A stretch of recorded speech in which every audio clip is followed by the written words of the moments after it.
to City of Passaic Turkey Drive, 330 Passaic Street, Passaic, New Jersey. We are thankful to come together with our remarkable and amazing PBA of the City of Passaic, along with the Octagon Club, our Passaic Youth Council, and many more, which I will mention in a few.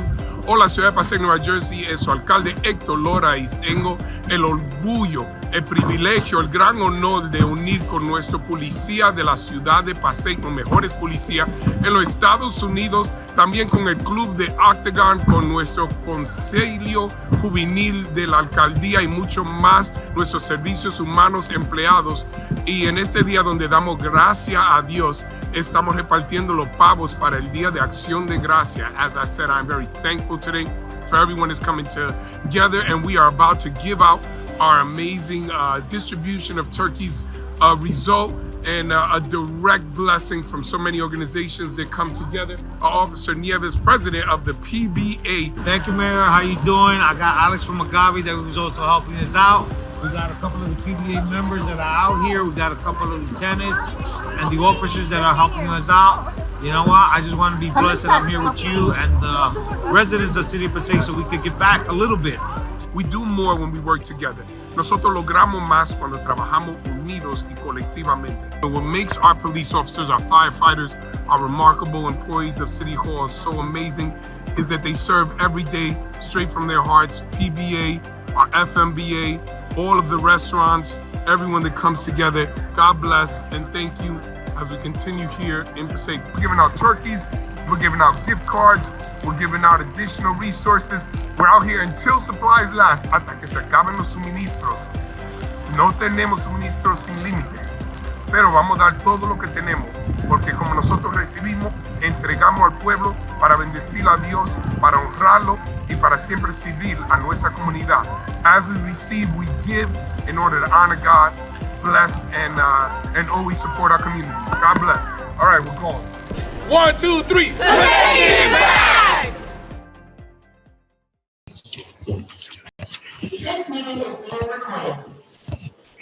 Good evening. On behalf of the governing body of the City of Passaic, we welcome you to the March 21st, 2023 City Council meeting. In accordance with Chapter 231, Public Laws of 1975, adequate notice of this meeting was provided by resolution of the Municipal Council adopted on June 21st, 2022, setting forth the schedule of regular meetings for the year 2022-2023. Said notice was published and posted on the City Hall Bulletin Board by the Office of the City Clerk. Please be further advised, due to COVID-19, this meeting will be in person and virtual stream via Zoom. Public notice and instructions for this meeting were published in the Herald News and posted on March 7, 2023 on the City of Passaic website, www.cityofpassaic.com, Council Agendas. Instructions are also available on the last page of this agenda. Please be guided accordingly. Councilman Love? Present. Councilwoman Mello? Present. Councilman Schwartz? Present. Councilman Garcia? Present. And Council President Scheer. Present. Shall we all please? Heavenly Father, we want to thank you for allowing us to meet this evening. Heavenly Father, we present to you the agenda and the event for this evening. We ask you to please guide us in every decision that will take place this evening. In your beloved name, we pray. Amen. I pledge allegiance to the flag of the United States of America and to the republic for which it stands, one nation, under God, indivisible, with liberty and justice for all. Welcome, ladies and gentlemen, to tonight's meeting. Of note to members of the council, copies of correspondence from Lurch, Vinci, and Bliss, certified public accountants, is attached for your information and governance. Also wanted to share with those people at home and those people who are with us this evening in council chambers that if you don't have an agenda or background information on tonight's meeting, you are certainly welcome to do so by going onto the internet to the City of Passaic webpage, and there you will find the schedule as well as all the resolutions, ordinances, and assorted information provided to the council in terms of background material provided by the administration so that the council could make decisions on various items.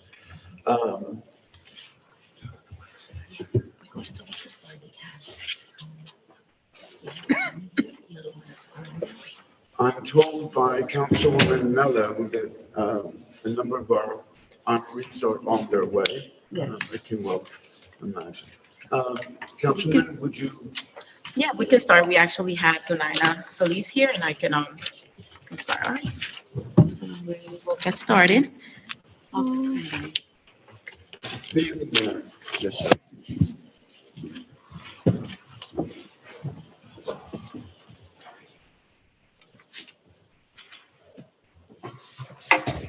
Good evening, everyone.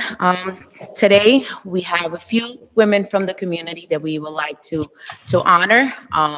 As everyone knows, March is Women's Month, and just the history of it is very important. And with that, we want to honor those women that have made their contribution to the community as a whole. Because sometimes you think that you make contribution only in an elected office or in position of power, but everyday working women make those contributions as well.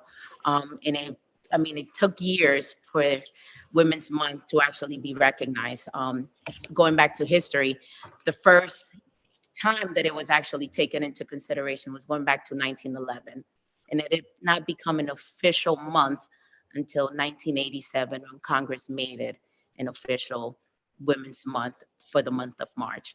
So it's a long trajectory, and I mean, if we look back in history, women made great contributions. If we look going back to the Bible, women like Esther, the contribution she made to her community, saved her people. Women like Deborah, by inspiring Barak to get up and go and fight, and he won that war. But she was the instrument that God used for her.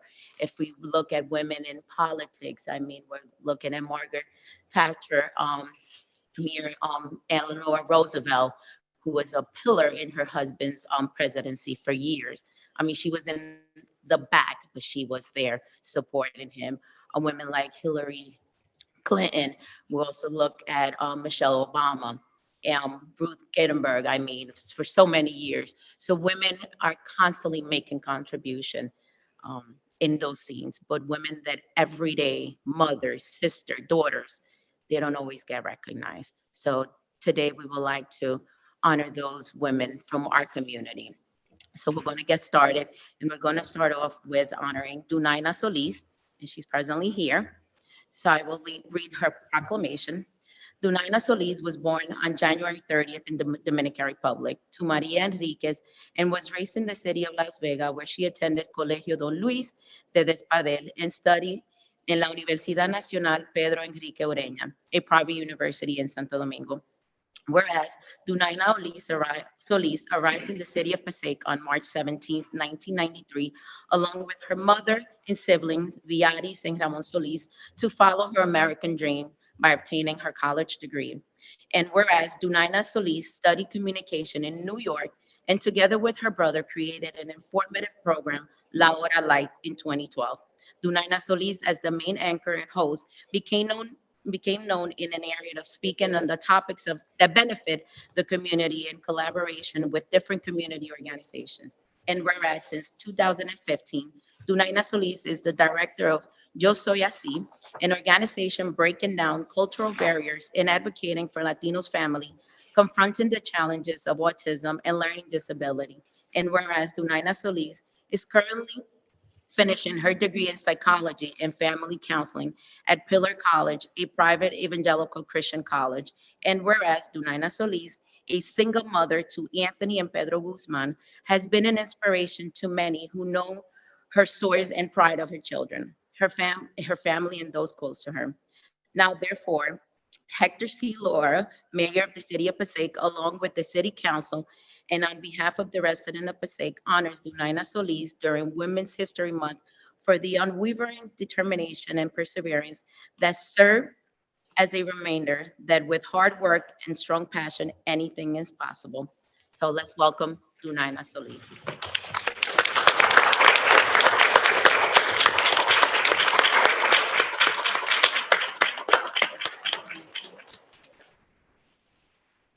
Good evening. Thank you very much, everyone. I'm going to say some words in Spanish.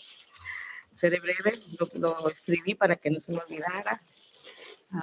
Gracias a todos, principalmente a los miembros del concilio, en especial a nuestra concejal Tania Melo, quien está haciendo un buen trabajo y merece que todos la apoyemos. También quiero dar las gracias a todos ustedes por estar esta noche, especialmente a mi familia, a mis amistades que siempre me apoyan. Y por último, a nuestro alcalde, Héctor Lora, que siempre ha tenido una visión con esta ciudad. Cuando vine a esta ciudad hace más de 30 años, me enamoré de ella desde el primer día que llegué. Y fue tan tal que menos de un mes nos mudamos todos de Nueva York para acá. Hoy cumplimos 30 años aquí en la ciudad de Passaic, mi familia y yo, y de cual me siento muy orgullosa. Y ahora me siento más orgullosa de ver el trabajo que Héctor está haciendo y aparte está encomendando nuevos líderes. Entonces, nuestra ciudad ha sido creciendo, a pesar de que es una ciudad de mucha diversidad de cultura y todos tenemos oportunidades en esta gran ciudad. Así que muchísimas gracias y sigamos trabajando en el bien de nuestra comunidad. Gracias a todos. Thank you.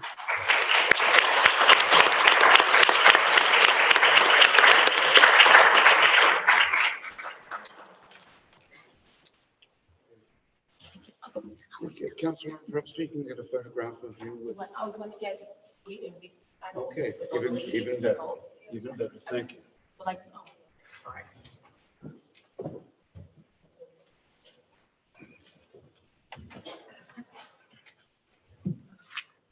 All right, as we continue, we have our next honoree. It's Isabel Agudelo. Many of you probably know Isabel. She is tirelessly working 24/7. Isabel is nonstop. And as I tell her, she's always on rollerblades.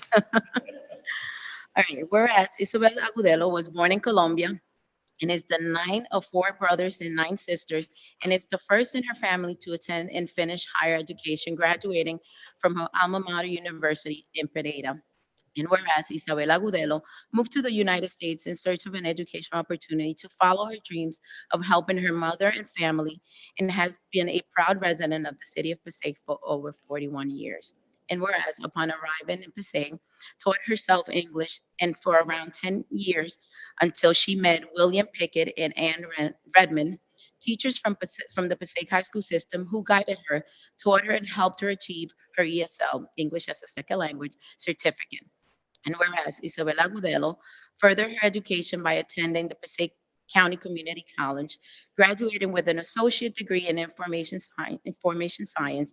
During her time at PCC, she became a work student and later a full-time staff member, gaining a wide experience in the financial aid operation, verification and customer service, and technical proficiency in related to computer languages, platform, amplifications, relation database, etc. And whereas Isabel Agudelo worked as a court member, manager assistant for the Board of Education in Patterson, for the Patterson School System, where she worked with an amazing youth with the amazing youth of special needs. Isabel Agudelo also worked for an immigration foundation assisting families to obtain needed assistance, and also she was also employed in the field of representation at the Department of Commerce, Bureau of and Statistics in the Census in New York City in 2000, sorry.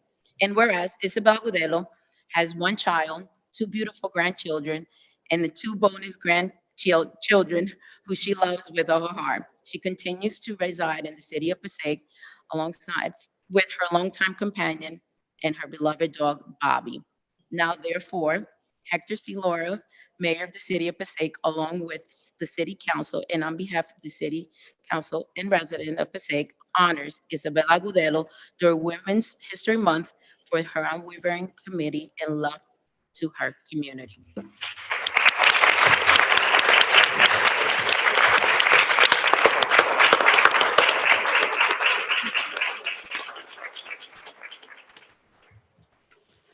Thank you very much. Uh, Thank you, everybody, for this honor. For me, it's such an accomplishment. Uh, Thank you for everybody that accompanied me during my path until now, and a special thanks to my mother. My mother always encouraged me to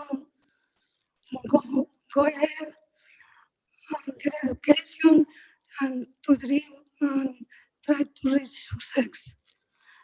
Sometimes success is very difficult to find, but in my path, I always think in the city of Passaic because I came here when I came 41 years ago. I'm still here because I learned to love the city a lot. And I was like, we make this city bigger and bigger, as is the vision of the mayor, Laura. Thank you very much for all the friends and everybody that I know during my path until now. Thank you.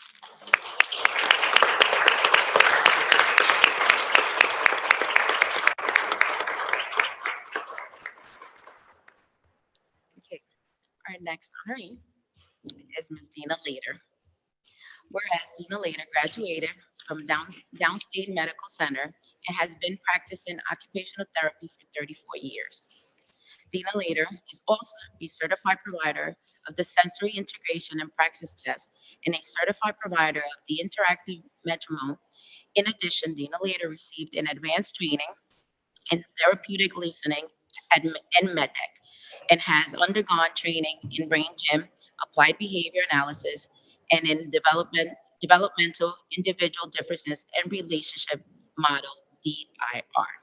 And whereas Dina Later completed the intensive mentorship program provided by the Sensory Processing Disorder Foundation and is also certified in the Integrated Listening System ILS program and, and works in a variety of settings, including public and private school, outpatient clinics, neonatal intensive care, and pediatric intensive cares.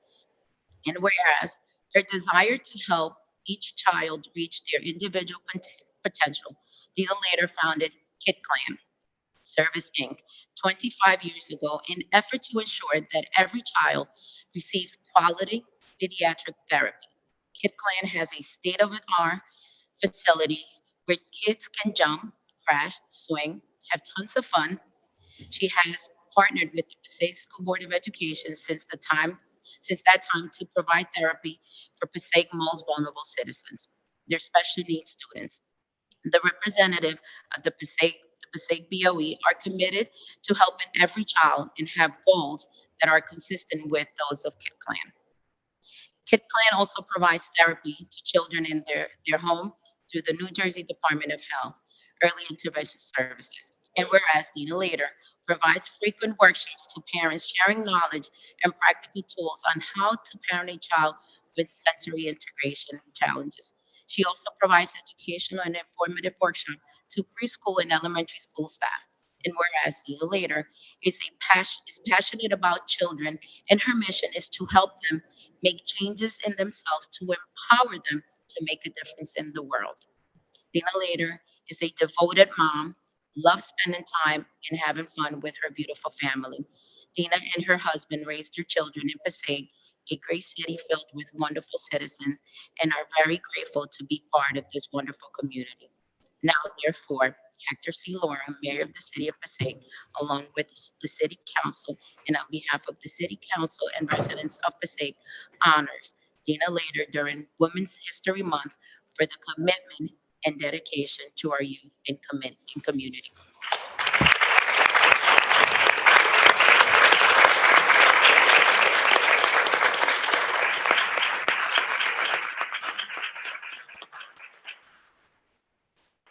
Everybody, I didn't prepare a speech, but honestly, I feel like I should be honoring you.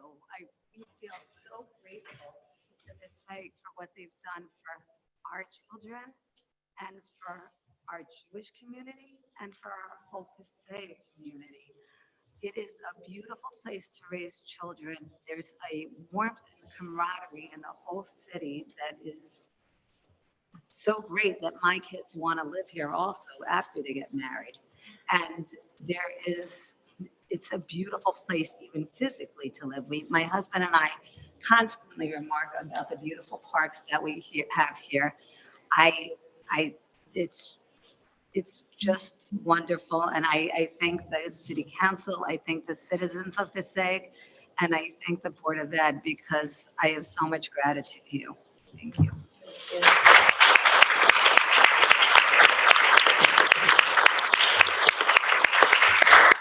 Here, our next honoree is Dr. Therese Hiller. Whereas Dr. Therese Hiller, affectionately known as Dr. T, was born and raised in the city of Passaic, New Jersey.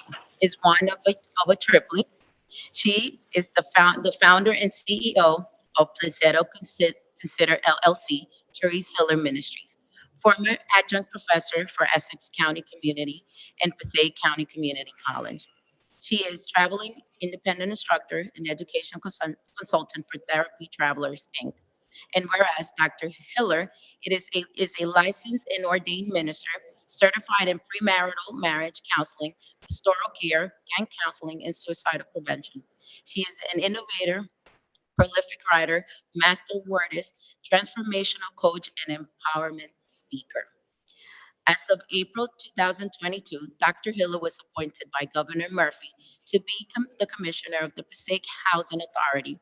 She serves as an ambassador of the New Jersey Reentry Program formulated by Governor McGreevey and has been assigned to serve as his spiritual advisory council to formulate a spiritual institute. And whereas Dr. Hiller received a master in theology studies from Liberty University and a doctorate in pastoral counseling, she also earned a Bachelor of Arts in Liberal Arts from the Hampton University, a master's degree in teaching from Hampton University, and master in special education from the New Jersey City University, and several seminary courses certificates from Dr. Howard Anderson Divinity School. As she continues to further her studies, Dr. Hiller truly embodies the motto, the mind is a terrible thing to waste. And whereas Dr. Therese Hiller additionally serves the community and clients as a spiritual life coach, consultant, writing coach, ghostwriter, and counselor. She serves as a creative contributor for Inner Vision International Magazine and Healthline blog. In addition, Dr. Therese writes a series of devotional blogs, curriculums, 40 prayers, and other materials encompassing matters of the heart, spiritual formation at www.aplacetoconsider.com. She has written 15 plus books, self-published 8 books, 2 children books, one, I love, oh, 2 children books. I Love Me Some Me, ages 3 to 10, and teens version. And Rise to Chronicles, a 30-day devotional. The Gift of Silence and 10 Days of Healing prophetic prayers that preach to your soul.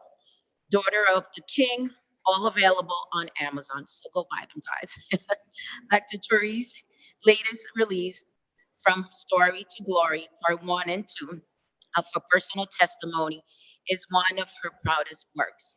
And whereas, as a gifted speaker on a collegiate level, Dr. Therese has taught the former governor of New Jersey, Jim McGreevey, countless medical terms, nonprofit organizations, university administrators, and CEO of EasyPass and all of its executives. Since the onset of COVID-19, Dr. Hiller has raised multiple global platforms, apostolics, hubs to facilitate communal empowerment and healing through the soul, domestic violence awareness, childhood traumas, women in justice, and grief talks. Dr. Hiller is a proud member and leader of Metro Community Church in Englewood, New Jersey, um, under the senior pastor Peter Ann, where she serves alongside the pastoral team in the exceptional soul. Whereas Dr. Hiller, a prophetic ghostwriter, has successfully written 4 #1 Amazon bestseller and has written and produced 2 stage plays, A Mother Love and Letter to She Chronicle of a Church Girl. She is well styled, a spiritual leader, speaker, editor, writer, consultant for books across genres, sermon writers, etc. Whereas, as a courageous survival, mental health, and autoimmune advocate, she is determined to reach, teach, shift, and heal culture for, for such a time as this awareness.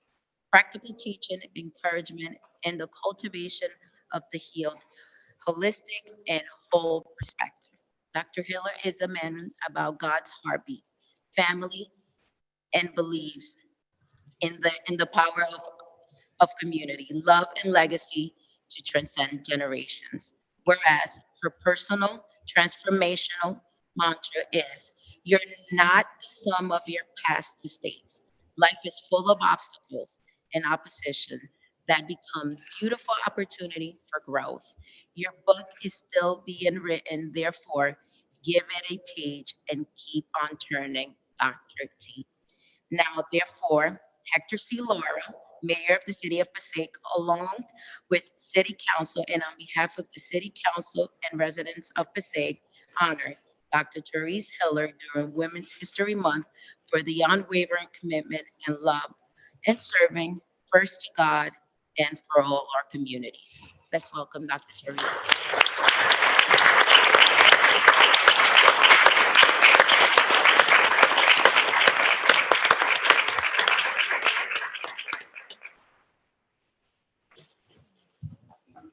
But I promise you, I did not pay her to read all of my bio. I just followed the instructions to send the bio, but she didn't have to read it all. But I'm so grateful. Just giving honor to God, that's just who I am first, to Councilwoman Tanya Mello, to Hector Mayor C. Laura, and to the entire City Council in the City of Passaic.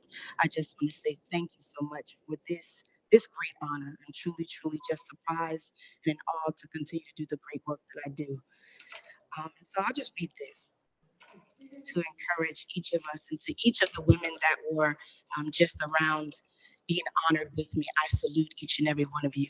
There's a quote that says that a strong woman knows that she has strength enough for the journey, but a woman of strength knows that it's in the journey where she will become strong.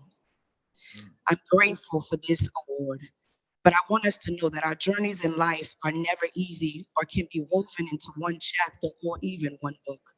But it's the glory of God and the faith that we carry that will challenge us and afford us the tenacity to champion for others. Our life is not our own. And truly, since the age of 7, the spotlight has been upon me and my siblings. But not so much because I follow similar paths in my bloodline, but because we all are marked for a particular time and time when the Lord amplifies our voice.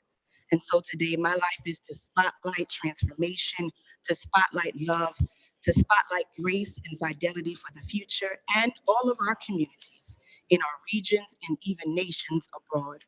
I dare daily to be the change that we want to see, one moment at a time, one conversation at a time. And I promise we can revolutionize the world. And so thank you again for this honor, for championing for me and with me, for being beside me as my sister, my friend, and just a conduit of change. And so thank you so much to each of you. God bless you.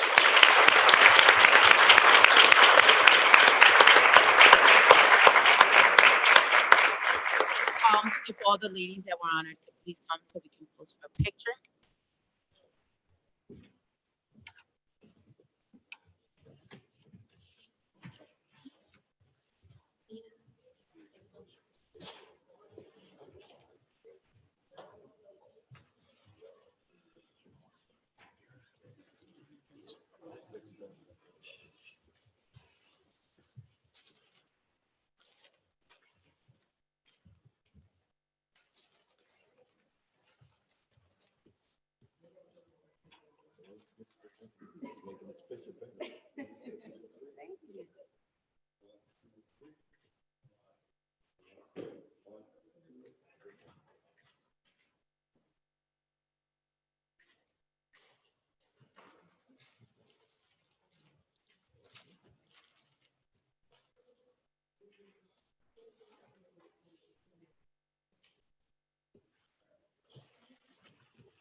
So I just want to once again thank all the ladies and to also encourage all the women that are present here today. As women, sometimes we hold back and we feel unappreciated. But just like in Esther 4:16, for these times we were born. With that being said, we have to continue as long as we're on this earth. Every day that we're alive, we make a contribution, and remember that. I mean, nothing is less just because sometimes you're not in a elected office, you're still contributing by raising your kids, by being a mother, by being a wife, just working. And for that, I just want to say thank you on behalf of my colleagues and myself. Thank you for everything that you do for the city of Passaic. Thank you.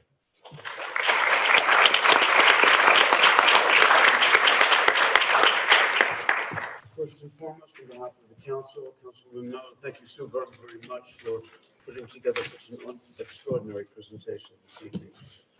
With the council's permission, council response, Councilwoman Mello.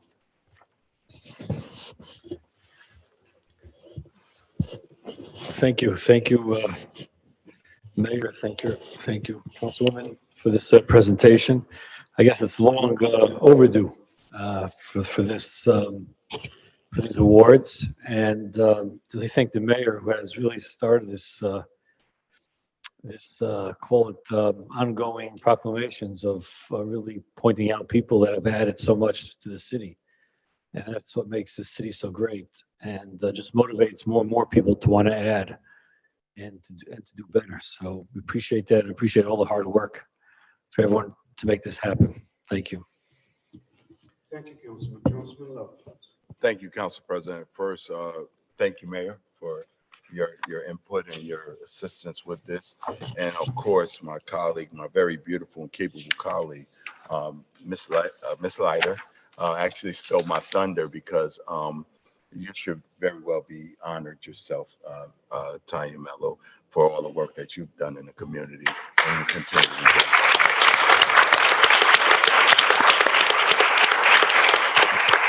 do. But just as in the vein of your unselfishness, you find it not robbery to honor other great women. I'm going to be a little selfish here and say there's an old quote that says, if you want to know the caliber of person, look at the people they surround themselves with. And I'm going to tell you, and Dana's going to laugh, Isabel's going to laugh. I have a relationship with every single one of these women that was honored today. And what I mean by being selfish is I'm going to say that they are definitely important to my life and into the community. I'm watching the bios and I'm looking and I'm hearing Diane Mello read so eloquently. And there's a common theme with all four of them, and it's education, business oriented, and last but not least, probably the most important, community grounded. Each one of you guys have been pillars and examples for other young women to start their own businesses, be active in the community, and pursue education to the highest level, like Dr. Pastor Therese Hiller. So I just want to say thank you on behalf of myself, right? The city of Passaic, everyone's going to get a chance to speak for themselves. It's people like you that make our job so much easier. As Councilwoman spoke about, you don't need to have a title or elected official. And I'll tell you, if I live long enough to do half the things that each one of you've done, I'll be happy when I close my eyes. So thank you.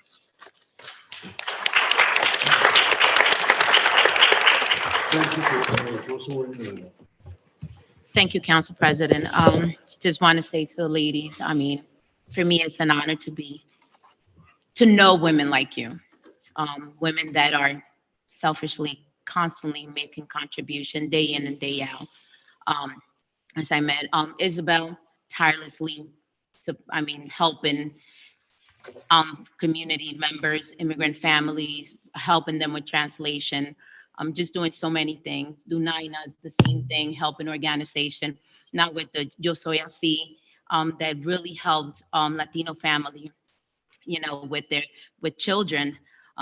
Also Miss Dina Later and Kid Clan. I mean, when I first got into office, one of the first females that reached out to me was Miss Dina Later, congratulating me. And the work that you do for the community is very impressive. And again, thank you. And I know you will continue because it is in you. Dr. Therese Hiller, phenomenal woman, a daughter of God, and every day, constantly reminding women of how beautiful they are in and out. And that's very important because in today's society, women sometimes are following a misconstrued image, not the original image that how God created us. The beauty is inside, not on the outside. And thank you for doing that. So again, ladies, thank you for being part of this community and being a pillar to our community. God bless you.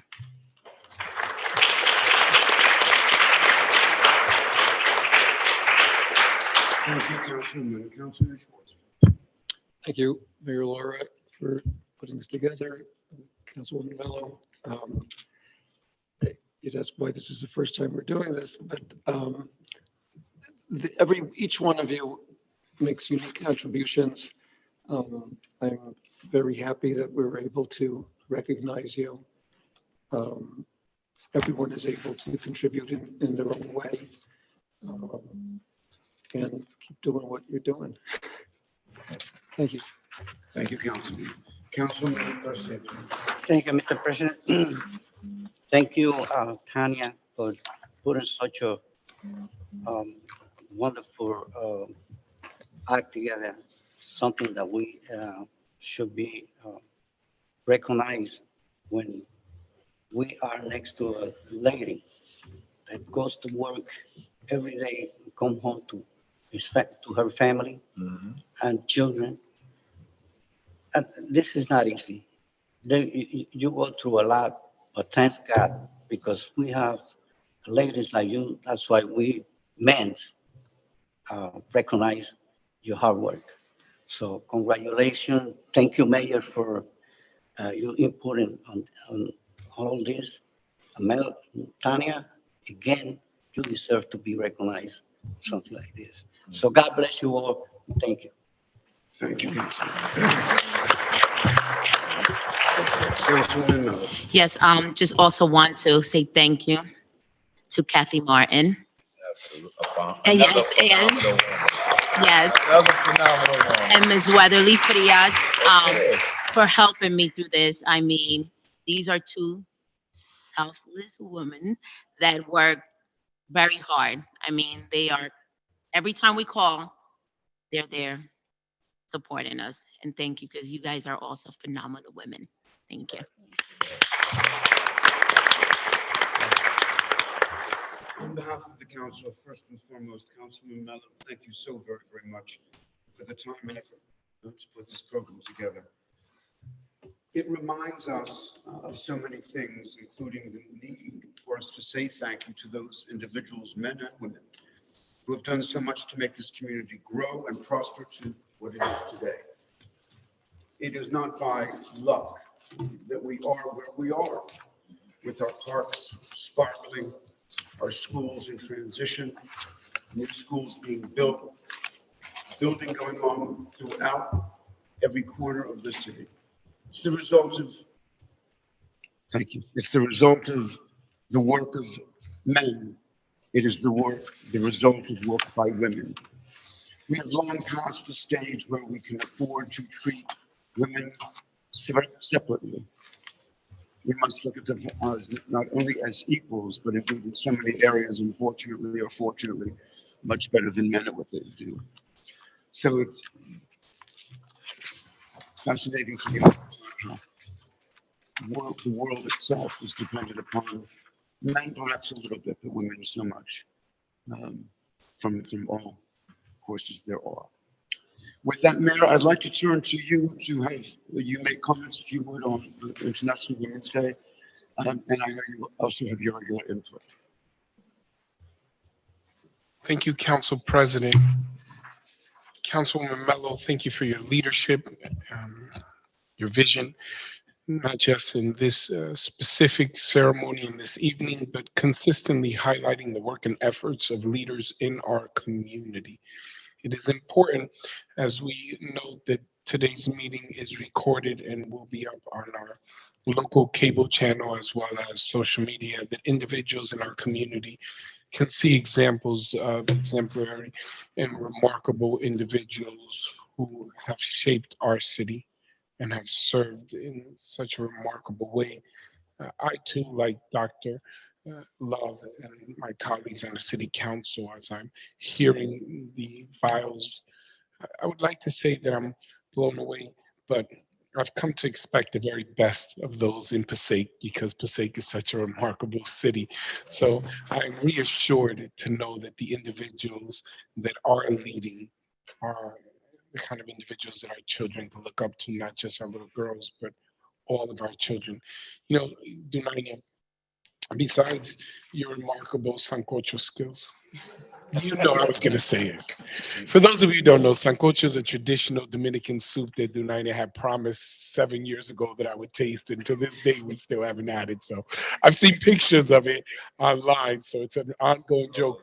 But Dunaina, your leadership, um, those of us who have seen you in the areas of journalism, advocating with Yo Soy Así, with children with special needs, making sure that parents that face language barriers can navigate the often difficult and confusing waters of bureaucracy. Your commitment to represent the community, heritage, women, and in general is inspiring, and I thank you for your work. Juliana, gracias por su trabajo. Obviamente no va a traducir esa promesa de sancocho que tú hiciste, todavía no ha cumplido, pero sí quiero, that's her FM, pero sí quiero decir que tu trabajo no solamente con la prensa, eh, siendo una campeón de derechos y información para padres con niños que tienen necesidades especiales, ayudando con traducción y asegurando que recursos y ayuda siempre están disponibles. El hecho que tú tienes un corazón y un espíritu comprometido al pueblo, siempre presente, no importa dónde está, es algo que me inspira y lo inspira a todos nosotros. Isabel, you know, it's often the case that individuals come to City Hall looking for help. What I find most interesting is that so many of them ask for Miss Aguadilla. They go, it's Isabel here. You know, in a building where we have so many individuals who are tasked and hired to provide help, you would hope that every department works perfectly, but there is something so very special. Isabel, I want to say this publicly as I address you directly about your service. It is personal, it is caring, it is genuine, and it is relentless. If you have ever had Isabel knock on your door, whether she's trying to get you to sign up for something, register for something, or trying to inform you of some new program, I dare you to try to ignore her. It is interesting and exciting, but with that said, most amazing when she's trying to get help for someone because she refuses to take no. If it is not available at one door or one office, she will go to 100 more and then come back the next day to check to make sure that it was done. Isabel, it is seldom said about you, and I'm so glad that Councilwoman Mello lifted up a torch to shine such a bright light of women's leadership today, but specifically you. It is seldom said of you, but you are a difference maker in our city. You are a leader with title or without. Our city is better because you choose to serve here.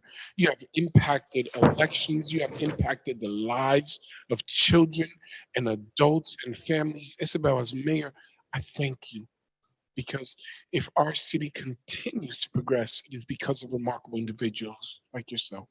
Thank you, Isabel. Thank you. Miss Leader, Christina Leader, you made a comment about serving our city and honoring our councilwoman and how you are grateful to her. You know, it is amazing when people serve in general. It is wonderful when people serve those who will recognize them.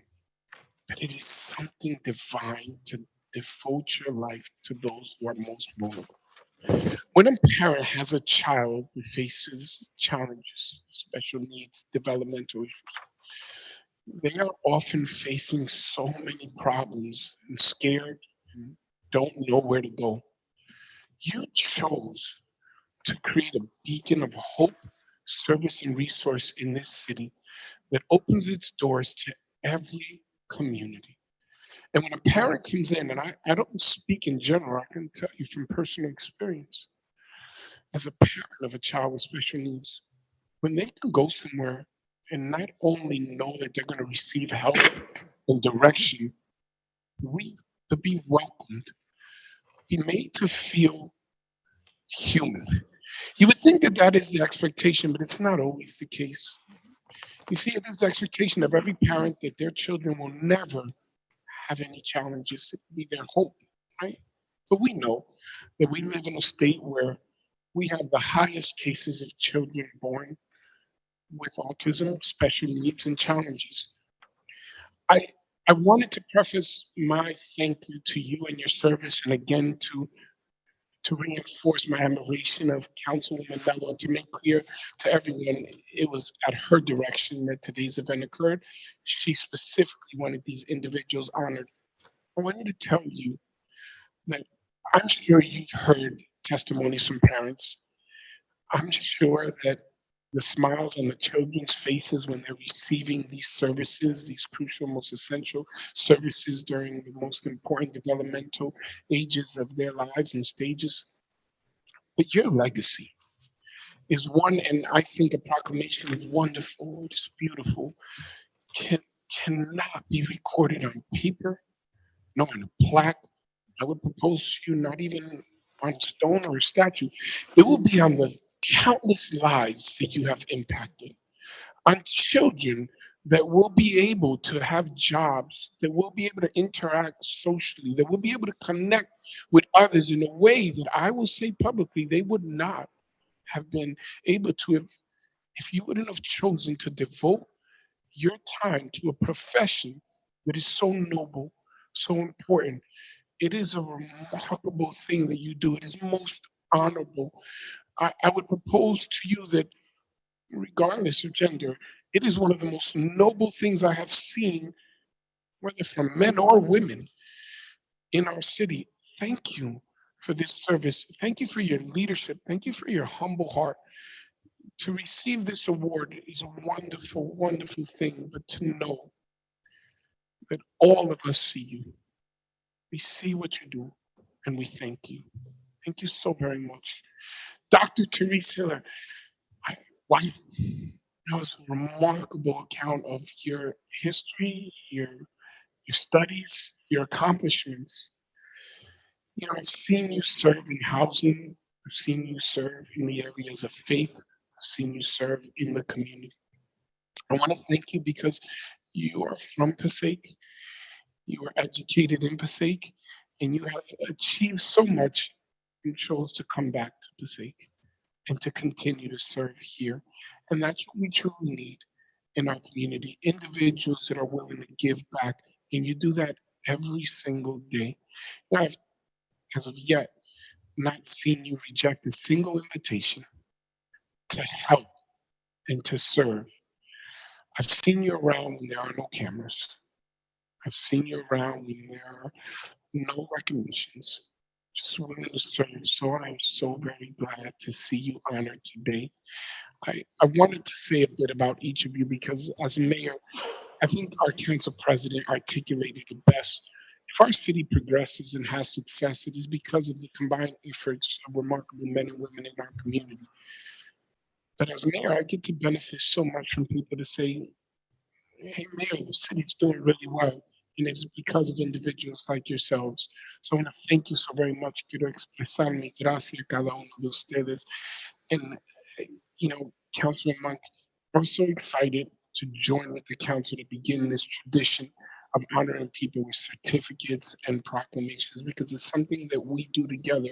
And each of us bring different perspectives and, I guess, experiences. And that's what makes a governing body that works together so effective and so important because many eyes see much more.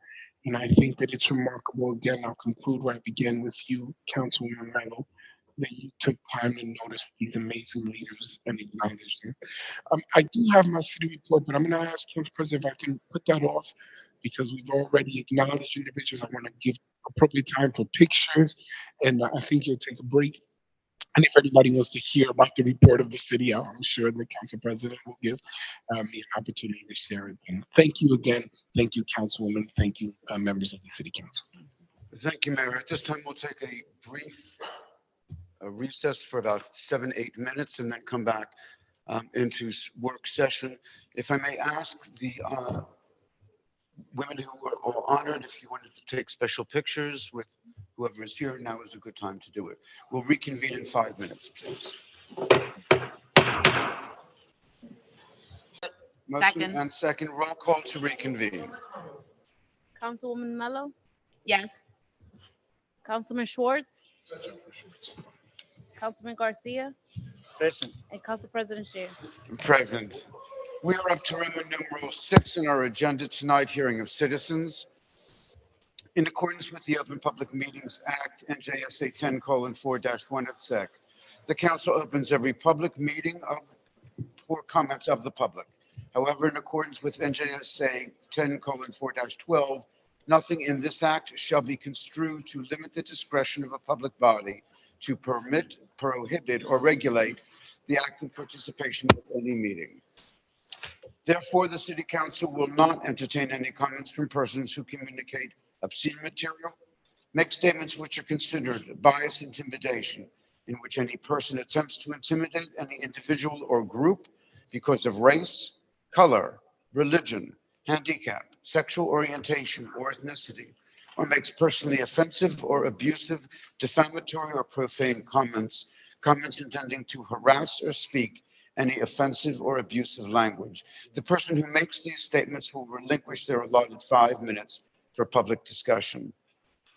We invite, if you're listening into tonight's proceedings, we invite you to call us live now and share with us any concerns or issues that you have. In order to do so, we ask you to please call 929-436-2866. That's 929-436-2866, and enter the meeting ID number 898-9261-2341. That's 898-9261-2341. And please press *9, which will indicate that you would like to speak. Let me give you those numbers one more time, if I may. Please call us at 929-436-2866. Enter meeting ID number 898-9261-2341, *9. We ask anyone who calls in to please share with us your name and address.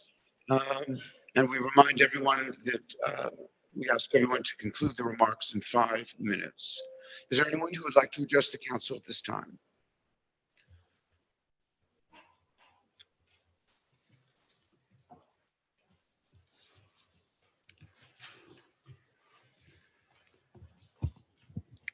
Yes, good evening. Joe Conoscenti, 170 Broadway. Council President, I brought this issue up a couple meetings ago about the illegal vendors on Main Avenue. And then you have food vendors with shopping carts pushing around the streets, Monroe, Broadway, Jefferson, Washington Place, all different areas. But the main vendors, the cops have been making them close up. But after they're done, they come back again. So the issue with this is, if these people are not fined, they're going to keep coming back. And they're all illegal, and it's unfair for a business to have somebody in front of their business with illegal vending, making money on it, and taking away the business of the stores. These are not people from the stores. They come from different areas. My next question I have is, has anything been done with the body shop on Main Avenue across from the Armory Park? The owner seems to park the cars there, not putting money in the meters. These cars don't move, they're here for days. And I'm just asking if anything was being done with it. My last question that I have, the property on 147 and 149 Broadway. I know I went into a new owner. My question I have on this property is, I mean, the place is like a toilet. It's like a junkyard. all kinds of hazards. Why is this people getting away with this property? Nobody's getting fined. Nobody's there. They write it down, then they walk away. A couple inspectors already, and nobody's doing nothing about it. These are my questions that I have. Okay, there were three questions that I noted here. The first is about vendors. Are these vendors, Mr. Conoscente, who do not have permits? Exactly. Okay. Chief, if I could ask you, what is the department's response to?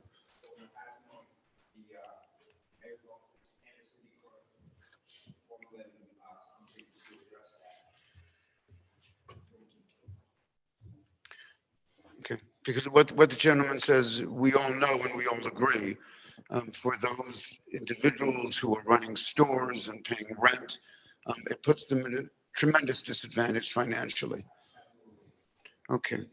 And the gentleman also spoke about 147 and 149 Broadway. You're familiar with the property? Okay, so perhaps, Mr. Conoscente, you can grab a few moments with the chief and get some clarity there. Very How good. about the body shop? The last question. I'm sorry, The body shop on the body shop. I mean, So we're all familiar, I think, with the body shop. What is your exact? why are they using the meters to park cars that don't even move? They're not putting money in the meter. So somebody wants to shop downtown, how are they going to shop when you got a abandoned vehicle there? You're absolutely correct. Are the cars indeed just sitting there Sure they are. 24/7? Yeah, they've been there forever. Okay, and you notify the police officers? Everybody knows about this. It's been going on for years. Well, whether it's been going on for years or days or minutes the point is it's not supposed to be going on. Chief, any thought there? The whole city. What's that? Yeah. Across from the Armory Park, 474 Main Avenue, right across. Yeah, right across. They fixed the meters, they painted them up, they replaced the meters, and they still not putting money in these meters. The purpose of the meters is several-fold. One of them is to have people move their cars so that other people can move and shop. And obviously, if they're just going to sit there, right?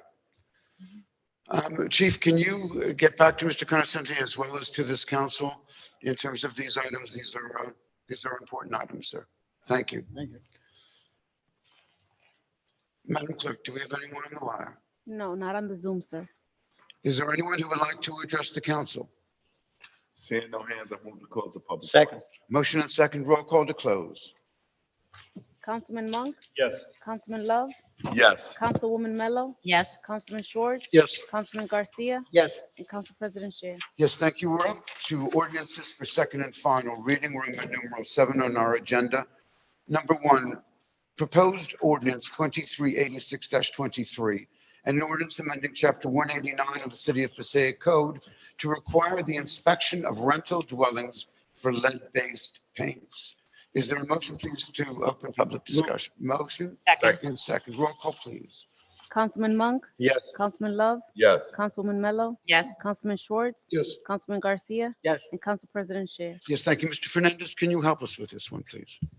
Yes, Council President, I know that you are intimately aware of this with your other hat on the Assembly. This is actually a statutory requirement from the state of New Jersey, where every municipality is required to inspect particular multifamily houses and houses of a certain age within municipalities. Because we're an older municipality and most of our homes are built prior to 1978, they require these lead paint inspections. And we pretty much, the ordinance you see before you, about 99% of it is language directly from the state regulation. Very good. Ladies and gentlemen, is there anyone who would like to address the council on this motion and this motion only? Seeing no hands, is I there a move to motion? close the public portion. There is a motion. Is there a second, please, to close? Second. Motion and second. Roll call, please, to close. Councilman Monk, Yes. Councilman Love, Yes. Councilwoman Mello, Yes. Councilman Schwartz, Yes. Councilman Garcia, Yes. and Council President Scher. Yes, thank you. On the ordinance, please, is there a make? So moved. Second. Councilman Monk, Yes. Councilman Love, Yes. Councilwoman Mello, Yes. Councilman Schwartz, Yes. Councilman Garcia, Yes. and Council President Scher. Yes, thank you. The ordinance passes. Number two, please, proposed ordinance 2387-23, an ordinance amending the designation of restricted parking for disabled persons by New Jersey license plate number. Is there a motion, please, to open public So hearing? moved. Second. Roll Council- call. Councilman Monk, Yes. Councilman Love, Yes. Councilwoman Mello, Yes. Councilman Schwartz, Yes. Councilman Garcia, Yes. and Council President Scher. Yes, thank you. Is there anyone who would like to address the council on this proposed ordinance, which will reduce handicap parking spaces from 410 to 407? Do we have anyone on the line? No, sir. Joe Conisante, Yes, 170 sir. Broadway. My question that I have is, who's responsible for these handicap that does investigation on these? Which office is responsible? Yeah, I believe it's engineering, yes. engineering. They're supposed to go out and do they go out every so often to check these plates out? Well, If they're there's an legal? annual fee that is for personal handicap spots. There is an annual fee that one must pay. All right, my question to this is, I was here a couple of meetings ago on this. On Madison Street, there was one plate there. The daughter took it for the mother. And what happened was the mother went to her country for about maybe 7 years. Nobody looked into it. Nobody did nothing with it. So all of a sudden, there was a complaint, probably because I was here. Right away, they brought the mother back. Now, all of a sudden, she got the plate and they're using everything, like nothing even happened. So each year, one attests to the fact that they are residents of the city, what their address is, as well as the doctor's notification. That is all shared. If you're saying that we have people who are making false attestations, it is very likely, very possible. It is also fraud and a capital offense. For such a small thing as a license plate, I would hope that people would not exercise such. Well, that's what just happened. And they get away with it. No penalties, no nothing. If they are caught, there will be penalties.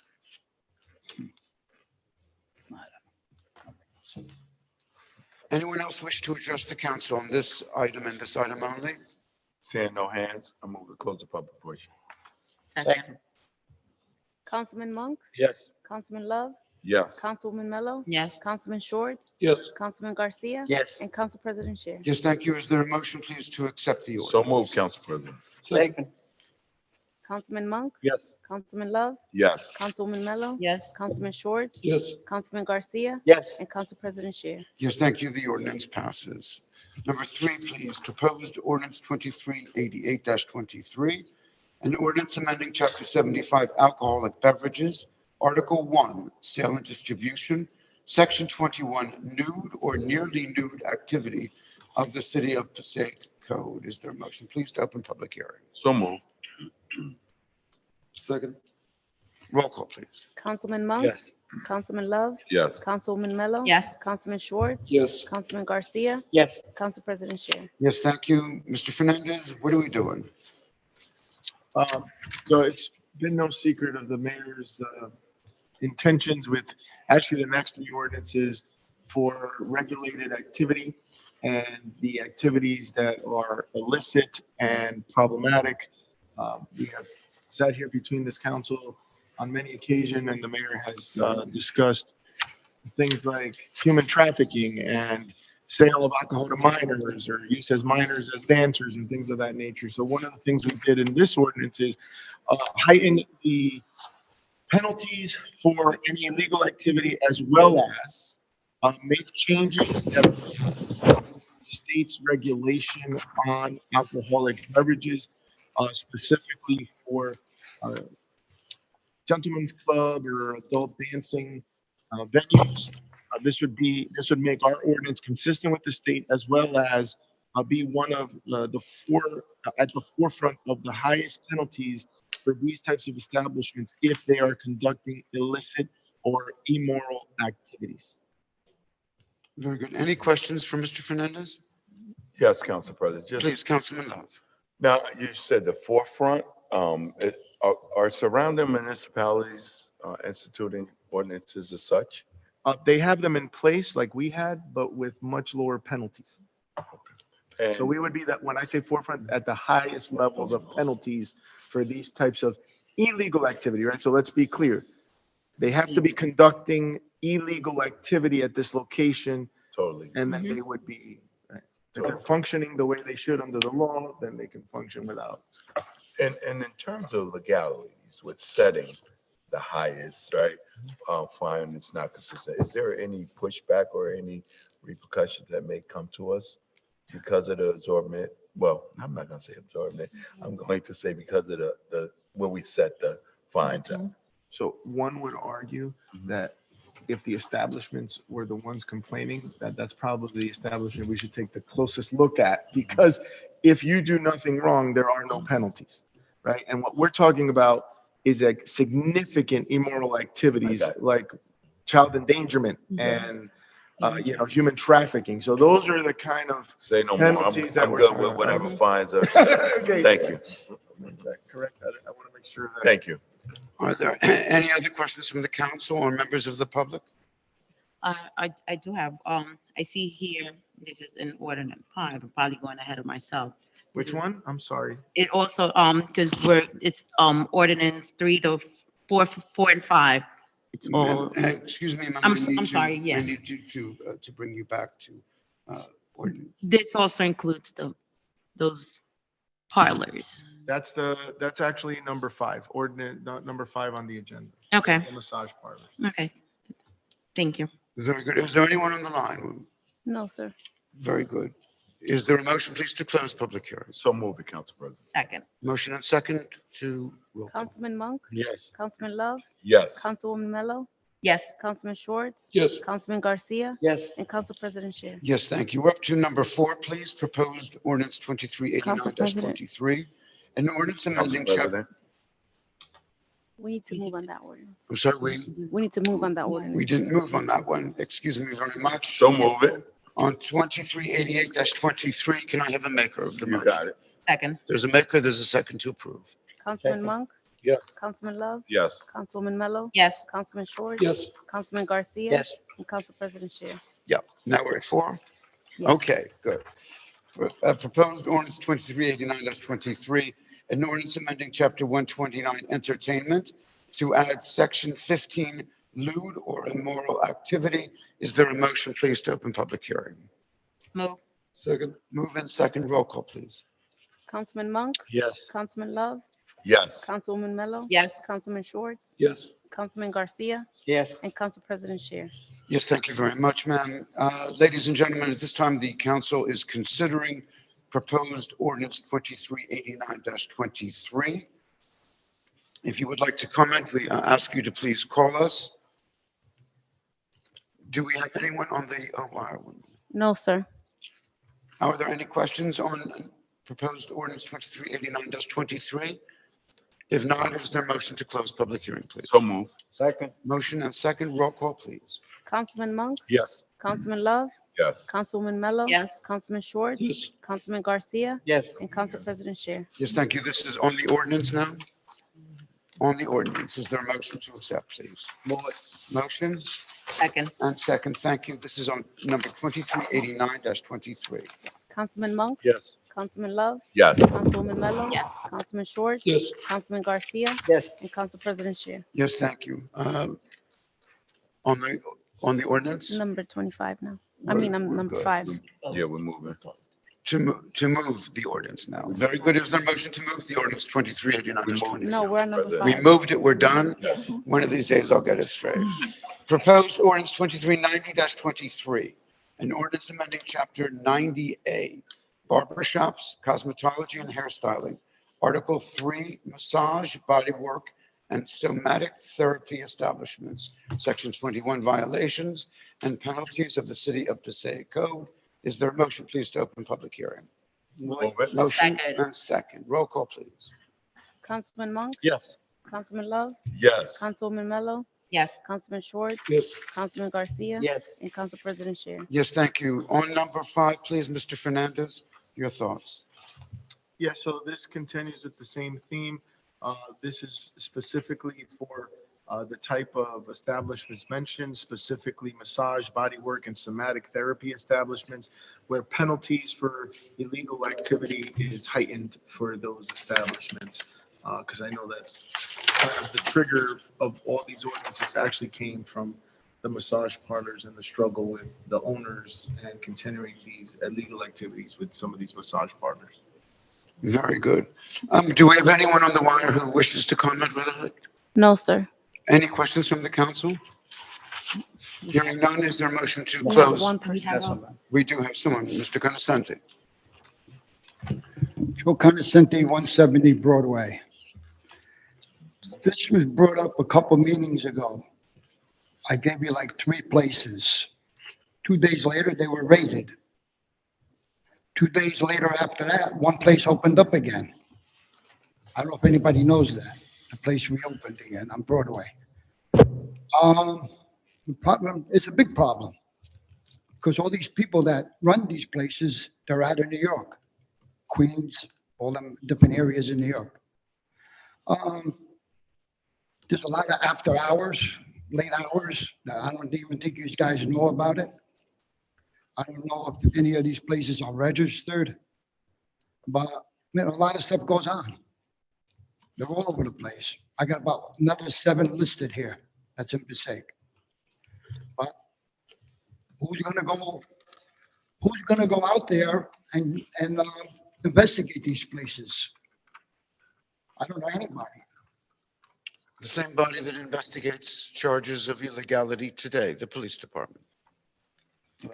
I guess only if they get a call, most likely. Forgive me, Council President, maybe you guys should consider doing an ordinance to address this. Yeah, the ones that we're doing right now that Oh, we're I'm adopting. sorry. That's what we're doing. Yeah, Mayor, we're adopting those We're doing ordinances. the Thanks, ordinance. thanks, Mayor, for your advice. If I may, It's a Council big problem President. throughout the city. Mr. Councilman, Conoscente, please. Mr. Conoscente, that's what we're voting on now, to develop a check and balance protocol. And just as you said, there's obviously somebody monitoring, because out of your own admittance, not anyone here, the places were raided that you talked about. So someone's One monitoring. came back. Yeah, So but what good is it? business owners do have rights under laws to, for whatever reasons, and I can't get into those legalities. Maybe you could speak with our attorney. They're not in the about records up in I'm City sorry? Hall. They're not in the records in City Hall. that. Again, the legalities Yeah. of that, you would have to speak to the attorney, and we can move forward with that. But in terms of, and the mayor was great with pointing out, in terms of the checks and balance and the monitoring, that's what we're voting on, this ordinance tonight. But I will add, if I may, to the councilman's points and to the mayor's point. Mr. Conoscente, as we're all aware, there's simply not enough police officers in Passaic or Passaic County or New Jersey or probably the United States as a whole. We depend upon citizens and residents sharing with us when they see things to call them. And we know how diligent you can be in terms of doing such, and we look forward to you being so very helpful in pointing out these establishments which are opening despite all of the good efforts that we're making. Thank you. Anyone else like to address this issue? No, sir. Very good, ma'am. May we have a motion, please, to close public discussion? So move. Second. Roll call, please. Councilman Monk? Yes. Councilman Love? Yes. Councilwoman Mello? Yes. Councilman Schwartz? Yes. Councilman Garcia? Yes. And Council President Scher. Yes, thank you. On the ordinance, please, is there a maker? Second. Motion and second. Roll call, please. Councilman Monk? Yes. Councilman Love? Yes. Councilwoman Mello? Yes. Councilman Schwartz? Yes. Councilman Garcia? Yes. And Council President Scher. Yes, thank you. We're up to communications, Roman numeral 8, items 6 and 7. Are there any questions, please, on 6 and 7? Seeing none, is there a motion, please, to accept 6 and 7? Motion Second. and second. Councilman Monk, Yes. Councilman Love, Yes. Councilwoman Mello, Yes. Councilman Schwartz, Yes. Councilman Garcia, Yes. and Council President Chair. Yes, thank you. All matters listed here under considered to be routine in nature. Items number 8 through 19. Are there any questions, please, on 8 through 19? Seeing none at this time, is there a motion, please, to accept 8 through 19? Motion and second. Councilman Monk, Yes. Councilman Love, Yes. Councilwoman Mello, Yes. Councilman Schwartz, Yes. Councilman Garcia, Yes. and Council President Chair. Thank you. Yes. Special vote on number 20, please. Move. Second. Motion and second on 20. Roll call, please. Councilman Monk, Yes. Councilman Love, Abstention. Councilwoman Mello, Yes. Councilman Schwartz, Yes. Councilman Garcia, Yes. and Council President Chair. Yes, thank you. Resolutions, please. Roman numeral 9, items 22 through 48. Questions, please, on 22 through 48. Councilman Monk. Thank you. Thank you, Council President. I have a question to start 26. On It's a 26, sir. Resolution awarding contract for Home American Rescue Plan funding consultant. If we just get some clarity what this funding is, what this consultant is doing. Council President? Please. Yeah, so this is our home consultants. So they're already our consultants that do our CDBG program. But under HUD, as many municipalities as well as the federal government dispersed American Rescue Plan money, the city received a $3 million allocation. So now his services have expanded from the normal home and CDBG consulting.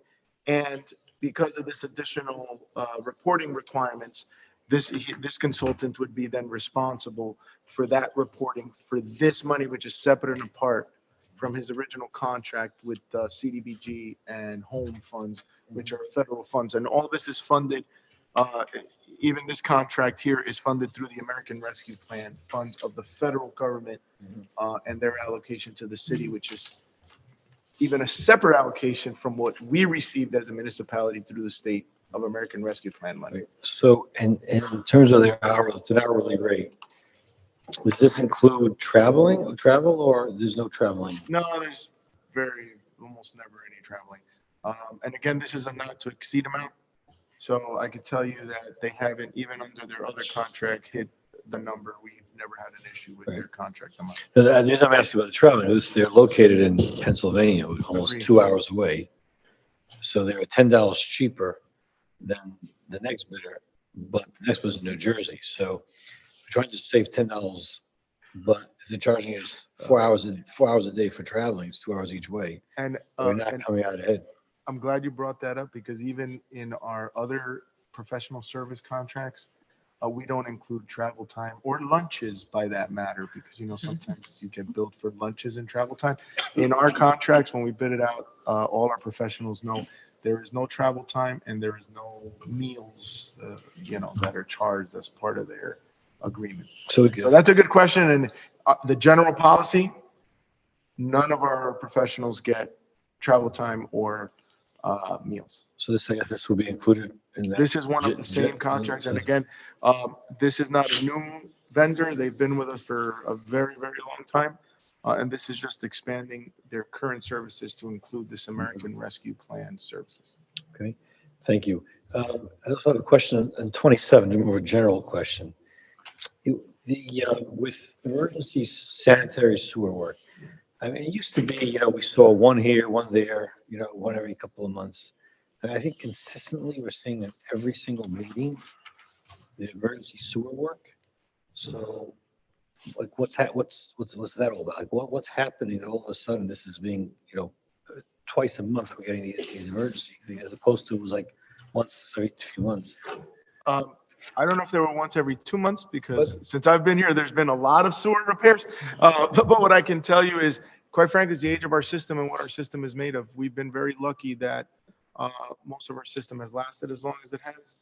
And instead of replacing the entire system, which could be tens of millions of dollars, We do section as they come up, and we're paying $50,000 for the repair, and then that section is brand new, right?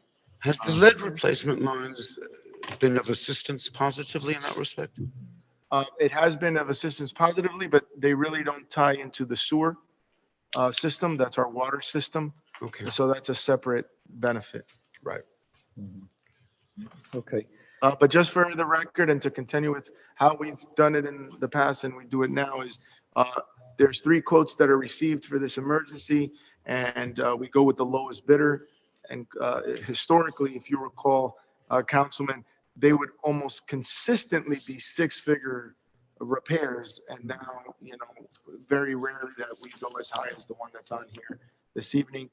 Sometimes what does happen, specifically on the main thoroughfares, if there's a major fire or accident or something, or some other repairs that are done because of the sensitivity of the system. Remember, we're in terracotta clay pipes.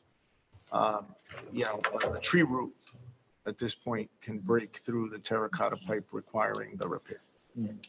So how does this all tie in to, I know this conversation we've had in the past about doing a citywide inspection of the storm, is this the sewer? This is sewer, not the storm. Yes, it's the storm. I think we've had discussion about the stormwater in the past, right? I'm happy to report that not too long ago, the council approved the maintenance of the sewer contract that we were on for quite some time, Mayor. I remember trying to get the vendor, and we have an engineering firm GISing our entire stormwater system, especially after the hurricane and the issues we had, so that we can pinpoint and map out our storm sewer system.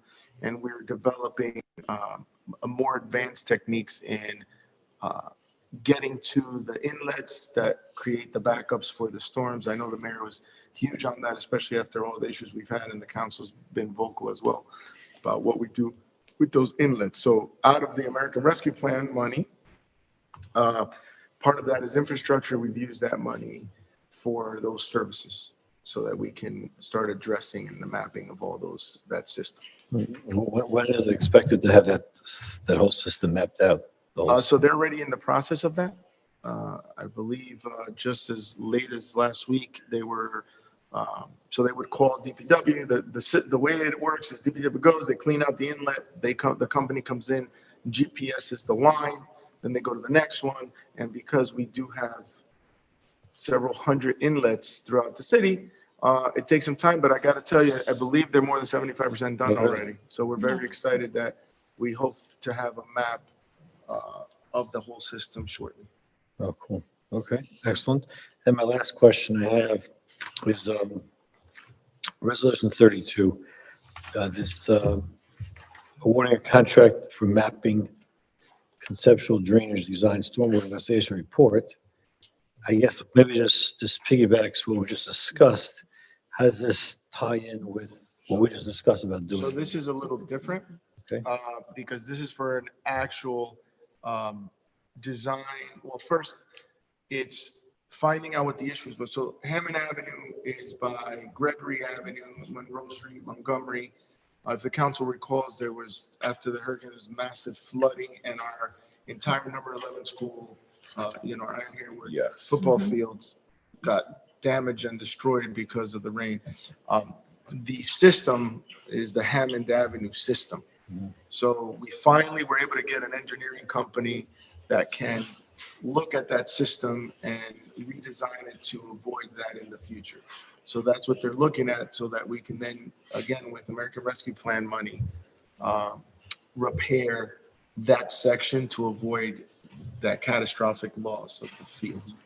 And have we used this engineering firm before this? And yes, they are actually the engineering firm that redesigned our Market Street neighborhood preservation, where we're going to be bidding out hopefully shortly the streetscape design of all of Market Street. That was the same company. Okay, fine. Thank you. And it went out to bid actually 3 times, and they were the only ones that bid on. Thank you. If I could, Mr. Fernandez, on 40 and 41, why are we designating them need of rehabilitation? So I'll give you the short version. The report kind of goes into very specific details of why. The short version sounds very good. Yeah, so these are properties that are, in this case, the first one is an oversized property that has a small two-family that is dilapidated, multiple violations. It's actually being used almost like a junkyard in a residential neighborhood, which more than qualifies for designation. And then you have And what is it looking to do? It's 2 units currently? And yeah, so this is just to designate it, then we prepare a redevelopment plan that'll come before this board, go to the planning board, then back to the council. 41 is, 41 is to send it to the planning board to conduct the study. And this is for 113 and 99-107 4th Street. This is actually not currently on our tax rolls. It's a abandoned house of worship that has had violations and boarded issues with break-ins, and it's been boarded up, and squatters and things of that nature. I do believe we're gonna not have much difficulty designating that one as well. okay, and just as a matter of record, 48, please. We're renaming designating the entrance driveway in the memories of these gentlemen. Yes. Yes.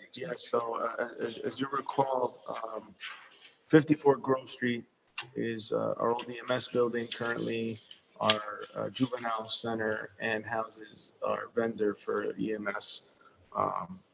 And this would honor our public servants and public safety. Two EMS workers who served the city of Passaic during the pandemic died as a result of COVID in the line of duty. Kevin Leva had actually passed away at the very beginning of COVID before we had more information. He continued to serve on the front lines of the pandemic, and Israel Tolentino, as many know, who was a dear and beloved leader in the city of Passaic, also passed away directly of COVID. So at a request from their colleagues in EMS as well as emergency and first responders, we are looking to dedicate the central office where they operated out of in their names. Presently, the building and the area have no dedicated names. Right. No, I thoroughly applaud, Mayor. I just wanted to make sure that we, on the records, made special note of it, and I thank you for that. Mr. And if I may, Council President, forgive me for going back. Councilman, I was going to wait till the report, but I don't want to go too far. March 4th, the Wallington sewage pump station had a backup. Passaic Valley Sewage had reached out to the city of Passaic, and the information has gone out, which resulted in work and backup in people's homes. Sometimes there's work that's done, especially when it's across the borders, that impact our sewage lines. I know that we often receive the information, we try to get it out, but we have seen, and I'll try to get a report for the council from the Passaic Valley Sewage, an increase of issues that have occurred with the sewer lines when they're doing work, especially in another municipality, such as the borders between Clifton and Passaic or Wallington and Passaic, and I think it's important. If through the council president, it would be appropriate for our office to reach out to them just to send a report to the council to see if there's been any increased issues with their work and adverse impact. In fact, there should be letters going out to the residents of Passaic that if around that time they experience any backup of sewage in their basements or in their pipes, that they should reach out to Passaic Valley Sewage because they will cover the cost of repairs. So this is the Sewerage Authority. Yes, sir. Very good. You know, we have someone somewhat close to that authority, don't we? Do. But from what I understand, he doesn't like to really do much commenting and just sits in the back. But it did come to mind. That's an important PSA that I need to send the information in because other municipalities have had their residents reach out to Passaic Valley Sewage. And if it coincides with the date, they can get that repaired at no cost to them. Regardless, we're in the city, the backup was? If the backup was caused as a direct result, so obviously within a reasonable, I guess, explanation. So if you're on the west side and the work was done on the east side, you have to have a compelling argument to get Passaic Valley Sewage. Any other questions, please, on 21 through 48? I have a quick question, just, Yes, ma'am. I see number 30, we're canceling the keys contract. It means we don't have any more geese. We were successful getting them away. So what happened in this case that our current vendor did not bid, and we had one bidder that was significantly higher than what our budget is for Wow. these services. So we're rejecting it because it was over budget, and we're rebidding it to hopefully get something closer to what our current numbers are for geese control. Very good, please. With the council's permission on items 22 through 48, is there a motion to accept? So moved. Motion Second. and second. Roll call, please. Councilman Monk? Yes. Councilman Love? Yes. Councilwoman Mello? Yes. Councilman Schwartz? Yes. Councilman Garcia? Yes. And Council President Shear. Yes, thank you. We're up to Roman numeral 10 of our agenda. Ordinances for introduction and first reading. Number 49, please. An ordinance amending city ordinance number 2377-23, which authorized municipal nonpartisan early voting in the city of Passaic to correct scrivener's error contained therein. Is there a motion to accept for our next meeting of the council on April the 10th? So moved. Motion Second. and second. Thank you. Roll call. Councilman Monk? Yes. Councilman Love? Yes. Councilwoman Mello? Yes. Councilman Schwartz? Yes. Councilman Garcia? Yes. And Council President Shear. Yes, thank you. Payment of bills, please. Roman numeral 11. Are there any questions on the bills? Seeing no lights at this time, is there a motion, please, to accept the bills as presented by the clerk? Motion Second. and second. Thank you. Roll call. Councilman Monk? Yes. Councilman Love? Yes. Councilwoman Mello? Yes. Councilman Schwartz? Yes. Councilman Garcia? Yes. And Council President Shear. Yes, thank you. Administrators report, Mr. Fernandez. None at this time. Very good. Mr. Mayor, we had the pleasure of you speaking regarding those wonderful women, and you promised us now that you would give us some update of the city. Thank you, Council President. I begin by expressing my condolences to the loss of life of a family member of one of our police officers, Lucho Candelario, his brother-in-law, also an employee of the Passaic public school system, Mr. Herman Burgos, who had passed away unexpectedly this morning. Condolences to their family, as well as to the school. And Council President, I will be brief without going into too many details, but I'll give a rundown of certain events and occurrences throughout the city just on this week. River Drive, as many will know, and we're going into the spring, I believe we're already there. It started today. River Drive cleanup efforts with our DPW that have resulted in a bit of a backup of traffic. I wanted to explain to the community, and again, I'll try to be succinct with this explanation. It's constantly a debate whether we can get the DOT and the county to go out and clean the county road or the state road. So this week I just ordered DPW to go out and do it. We informed the county and the state that we're doing it. Technically, we're supposed to wait on them, but as litter has accumulated in that area, we've decided just to go out and clean it ourselves. We'll continue to reach out to these different levels of government, but I make an appeal to the community. It is easier for us to maintain it clean if we do not litter. And those who were to visit in Passaic to understand that we raised our fines for littering. Thank you to the City Council for addressing it in such a serious matter. And we look to our police to enforce this littering, especially for our residents. However, recycling days. Please tie your cardboards and your bottles. It seems to be that on recycling days, it is the windiest time. And when the winds blow these cardboards and bottles, they go down the street and end up obviously on these entrances and exits of our highways. Spring cleaning also brings our community cleanup or clean sweeps. Council President and members of our City Council, I know you're familiar since you're privy to this information, but for those who are watching online, clean sweeps mean it's a full effort. Our police, our code officials, our DPW go out to different zones and sections in every ward. They address neighborhoods, they give out fines, sometimes warnings, sometimes actual fines. DPW cleans up and we address any issue. Be aware that we will be strictly enforcing garbage when garbage is put out.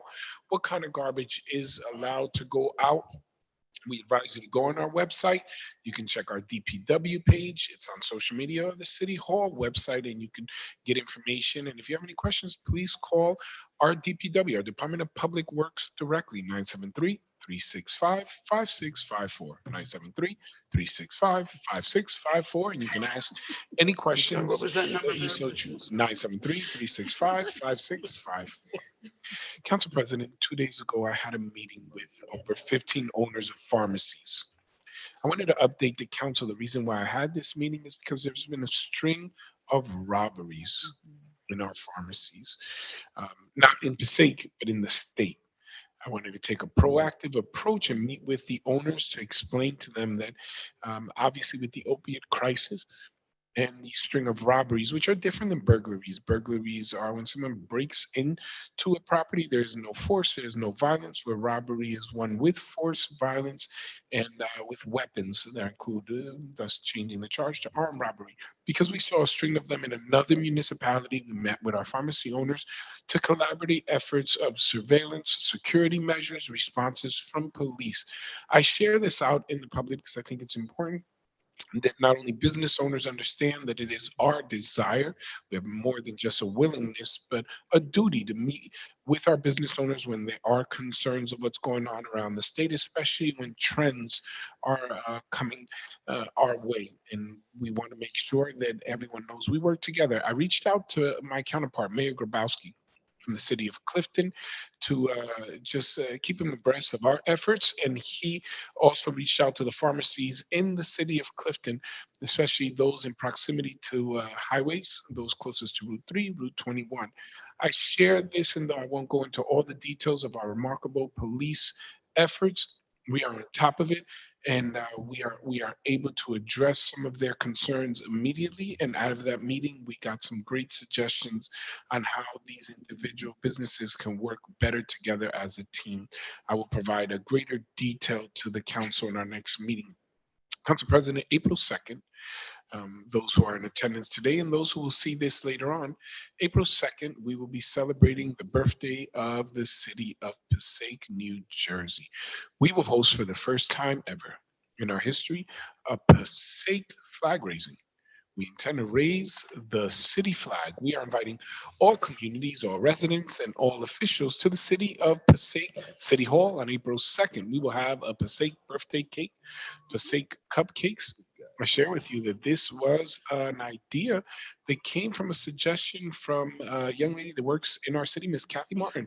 She was in our 150th anniversary committee meeting, and as we were brainstorming ideas, she was looking at our city flag and said, you know, if we ever raise the Passaic city flag, to which, at least to my knowledge and history, I said, I don't believe so. We raise flags, and we are consistent with our policy to raise flags of geographical areas representative of our residents, and said, you know, we all live in Passaic.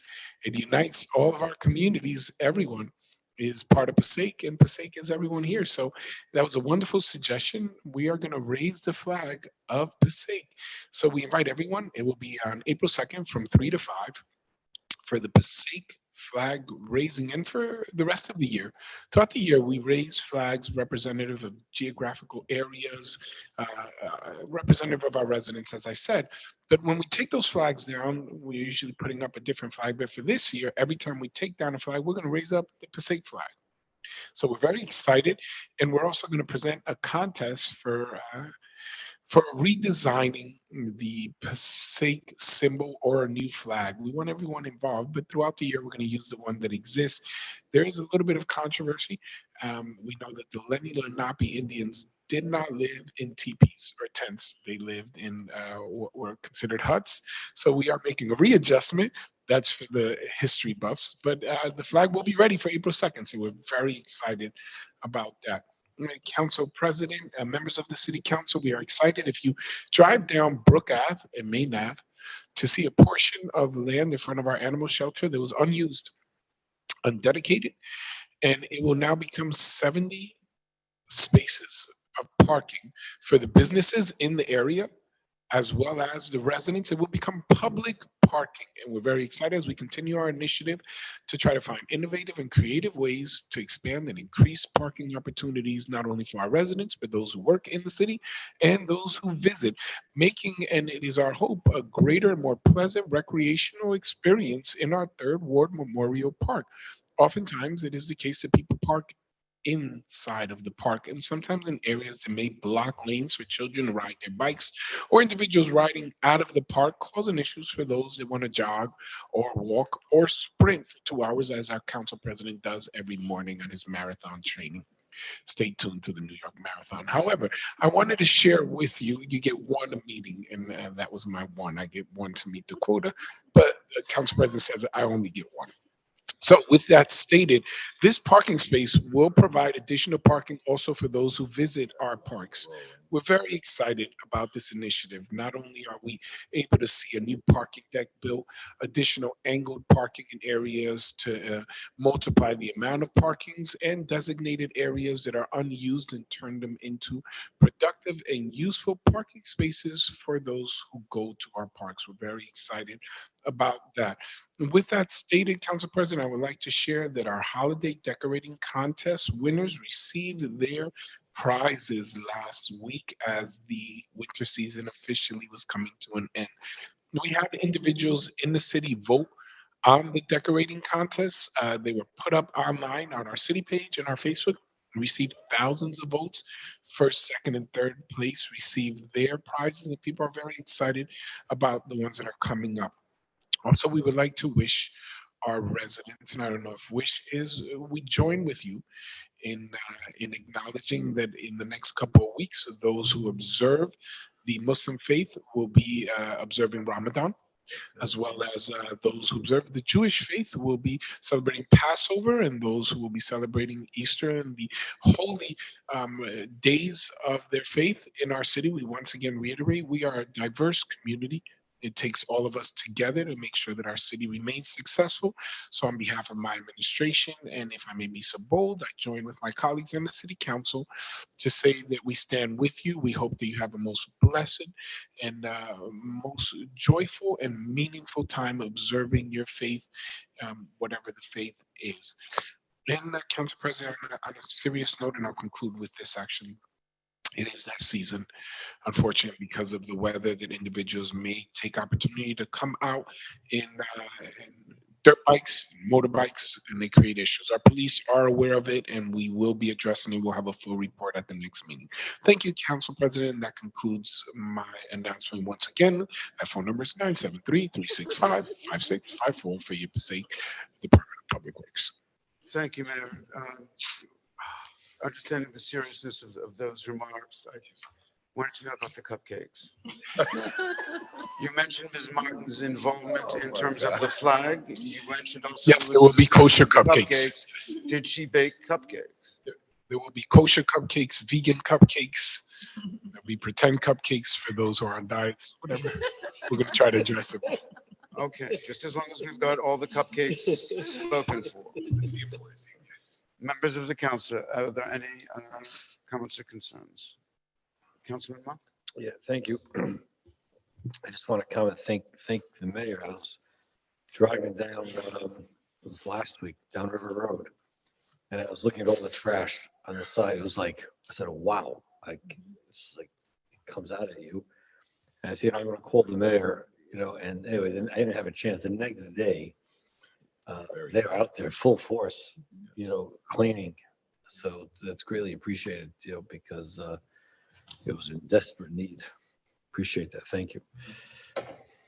Anyone else? Joining with the mayor on behalf of the city council, we would like to wish all of our residents and citizens and friends a wonderful Passover, Ramadan, and Easter holiday season. Is there a motion to adjourn, please? Council President. Motion. Council President. Yes, ma'am. All right. Item number 21. Item number 21 was not voted upon, nor is there a reason for it to be. Okay. Thank you. Is there a motion, please, to adjourn? There was a motion. Is there a second to adjourn? Second. Motion and second to adjourn. Roll call to adjourn. Councilman Monk. Yes. Councilman Love. Yes. Councilwoman Mello. Yes. Councilman Schwartz. Yes. Councilman Garcia. Yes. And Council President Scheer. Thank you. Yes, the motion is approved. Thank you very much, ladies and gentlemen.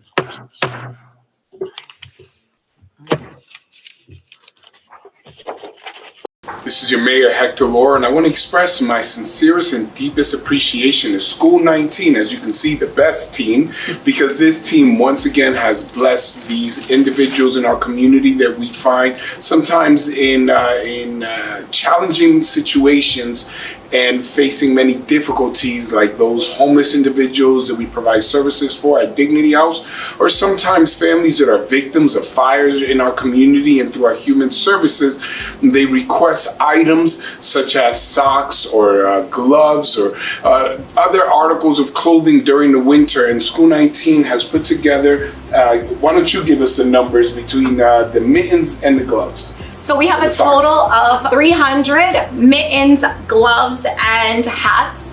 And then this is in addition to the socks that we contributed. Thank you so very much, Mr. Najee. You guys do so much for the city, for the students, for the kids. Would you mind introducing who's here with you? This is Ms. De La Santi. She's one of our amazing teachers at School 19. She's also part of School 19 Best Team.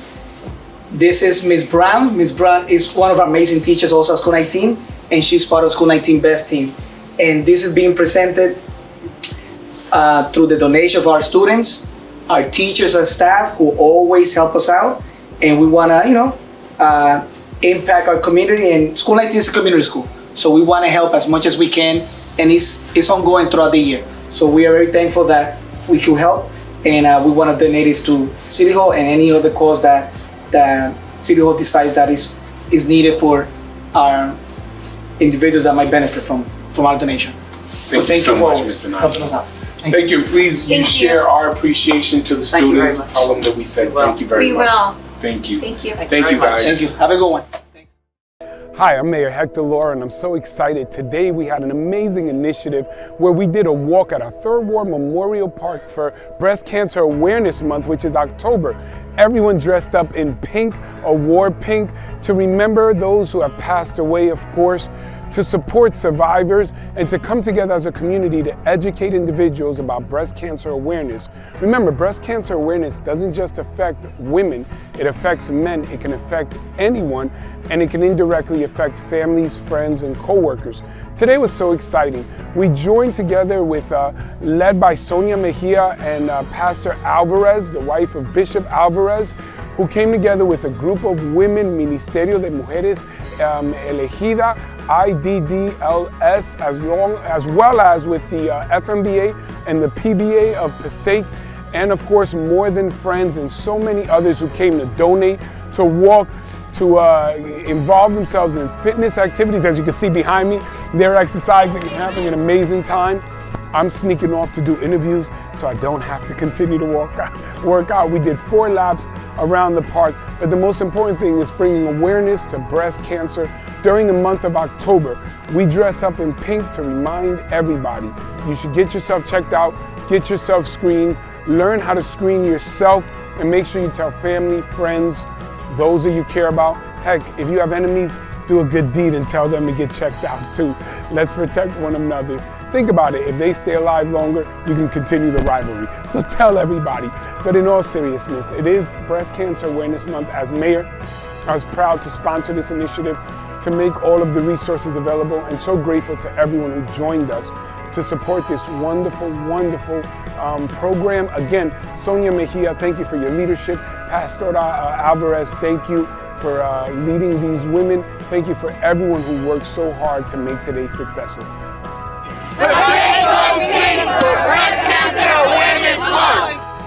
Hola, Ciudad de Passaic, Nueva Jersey, soy alcalde Héctor Lora, y hoy estamos aquí en un tremendo programa donde estamos trayendo educación y conocimiento al cáncer de seno, apoyando a los sobrevivientes, recordando eso que fallecieron y recordándole a todos que es importante hacer sus exámenes cada año, hablar con su doctor. Recuerda que el cáncer de seno no solamente impacta a las mujeres, también impacta a los hombres.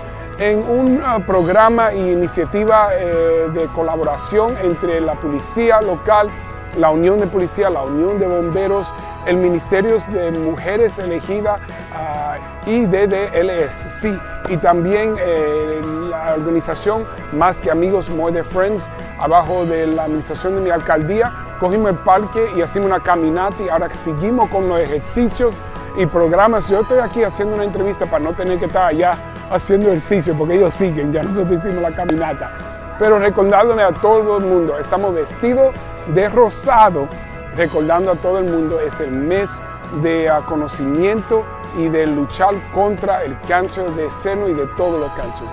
Que Dios le bendiga, con fe en Dios, todos seguimos adelante. God bless you guys. Thank you. Passaic se viste de rosado para luchar contra el cáncer de seno.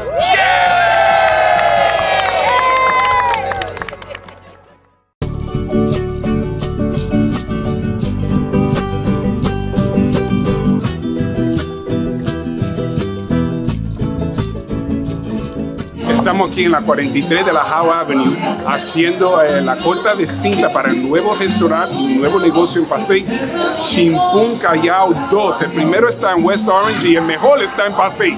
Bueno, yo digo el mejor porque yo soy el alcalde Héctor Lora de la ciudad de Passaic. Estaba aquí con Joan y Sandro y la comunidad adentro, habiendo un ambiente precioso y maravilloso y comida deliciosa. Lo invito a todos a venir a ese nuevo restaurante. Chimpún es muchas veces el grito que tú oyes en la parada peruana, en las actividades, en los festivales, pero un chimpún callao es un chimpún de espíritu, de amor, del corazón, donde adentro tú lo aguantas y tú haces todo el mundo sentir lo bello que es la comunidad peruana.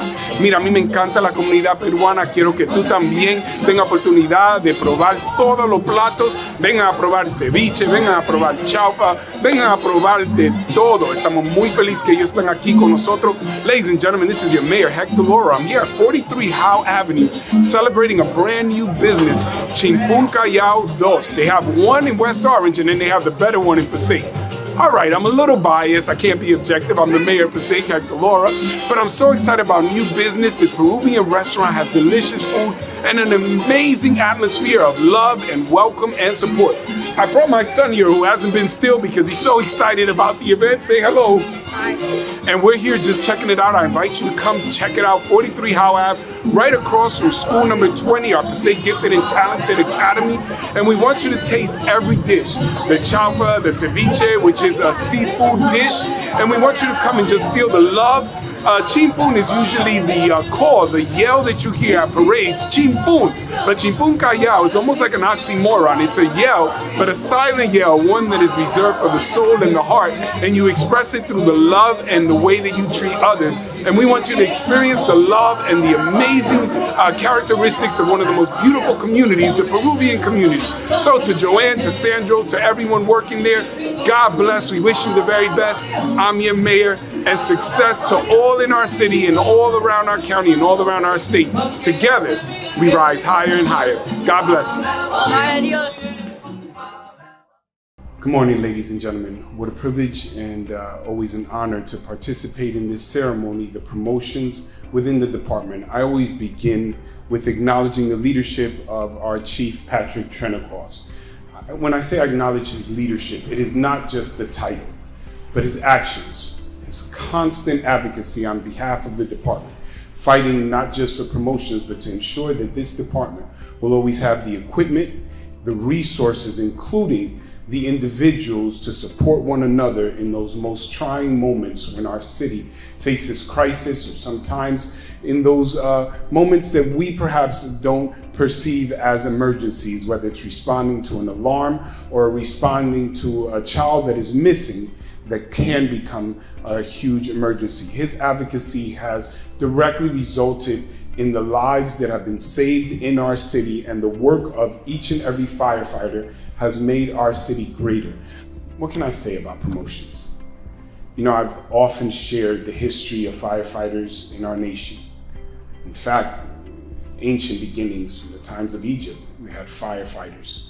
I have spoken about the significance for our city, what it means, the sacrifice of firefighters in those most difficult moments when they're responding to a fire and they put their own lives aside to save others. But today I wanted to share something else that I was struck by when I see the future promotion of Lieutenant Goller. Did I pronounce that right? Goller? Thank you. I was sitting there and I was looking at your children. I was looking at your family. I saw the selfie I believe your wife was trying to take with your daughter, the beautiful picture, and this hit me. Why promotions? Why are they important? Of course, it is an acknowledgement of the hard work, the commitment, the many years of service. It is an acknowledgement that you chose a field that sometimes you don't receive the accolades, the gratitude, or the recognition. It's often left to us, the politicians, as we cut ribbons or grab mics or take pictures, and those who are true heroes in our community are sometimes not mentioned. As I was looking at our future provisional fire captain, Jason Ayala, and your family, I was considering similar thoughts. And perhaps I would propose to you that promotions, though they cover all of these things, they are important to acknowledge all of this. They are a response to perhaps questions that haven't been articulated by your children. Why are you away? Why are you not here for this game? Why are you not here for this ceremony, this family gathering? Why are you not here? Perhaps you've often responded. Your retort has been, I am working. Allow me, if I may, with your permission, to elaborate a bit on what that means.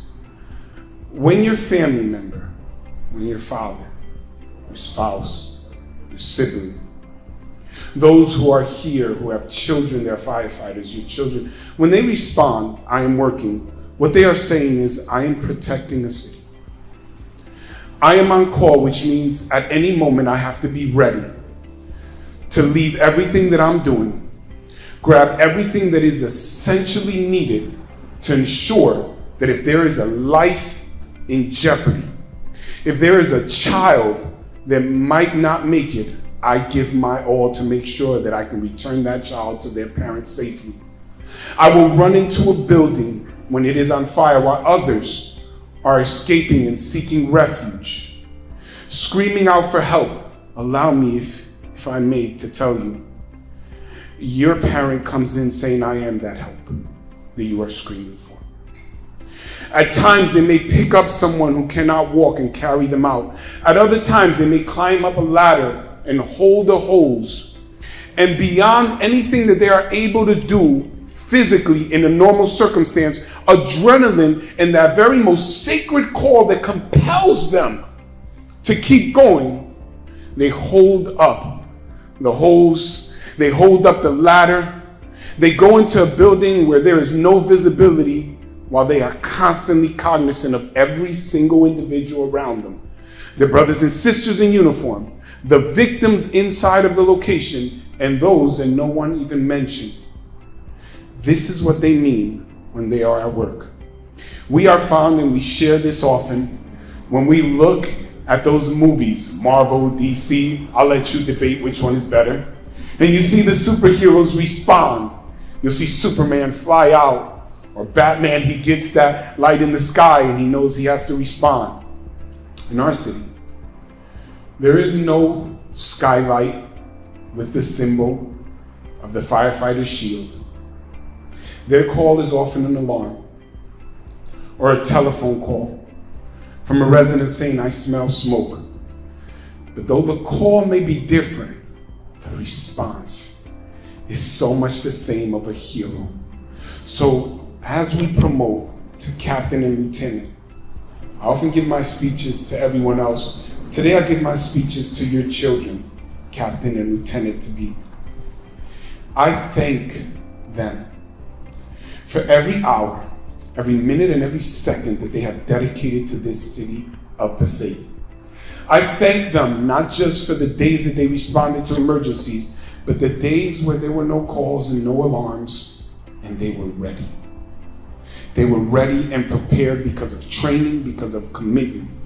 I thank them for the days that they faced some of the worst scenarios, had the toughest situations, and no one said thank you, and they had to come home and put that aside and be dad, and be spouse, and be family member, and not share the burden, the heavy heart of what they witnessed, of what they saw, of what occurred of what wasn't there or what could have been.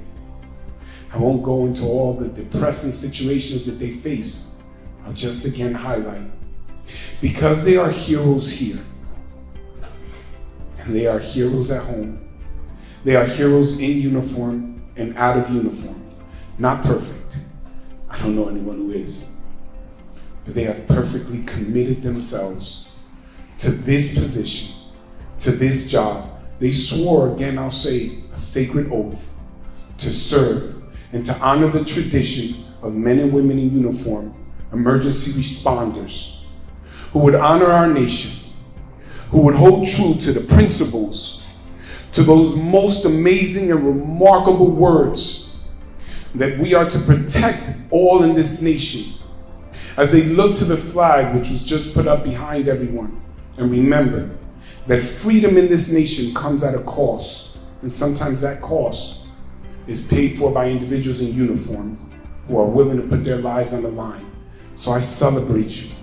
I thank you for every single moment you serve, and it is my distinct honor as mayor to be able to swear you into your respective office.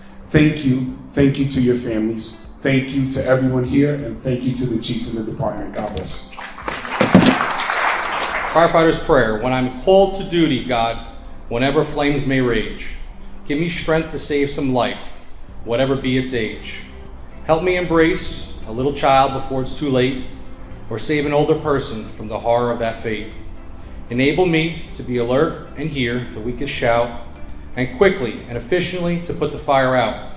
I want to fill my calling and to give the best in me, to guard my every neighbor and protect this property. And if, according to my fate, I am to lose my life, please bless with your protecting hand my family, friends, and wife. Thank you, everyone.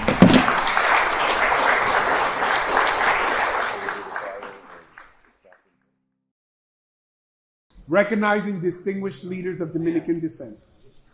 Whereas Dianydis Burton was born in a small town in the Caribbean island, Dominican Republic, where she was an artist, she dreamed of becoming a leading cosmetologist and businesswoman. Dianydis Burton never lost sight of her goals, and at just 11 years old, worked as a hairstylist in her mother's beauty salon, from whom she learned the basics of this beautiful profession. Dianydis continued her dedication and development, leading to her receiving her industry's first certificate of recognition from the beauty product company Motions. And whereas she immigrated to Miami, Florida in 2001, and in a strange country and with a different language, she continued her path to success and development, eventually graduating as the catwalk model from the John Casablanca School, which led her to now be USOA Miss New Jersey 2023.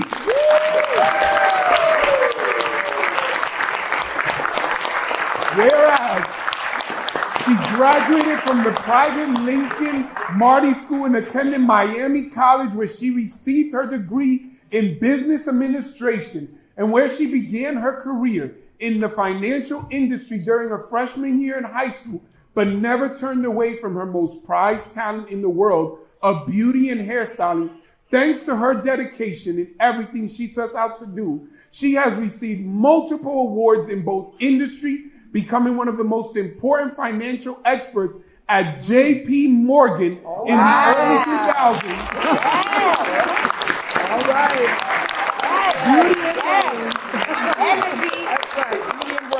You heard that, Assemblyman? You know, Assemblyman came from Wall Street. Now we have some J.P. Morgan.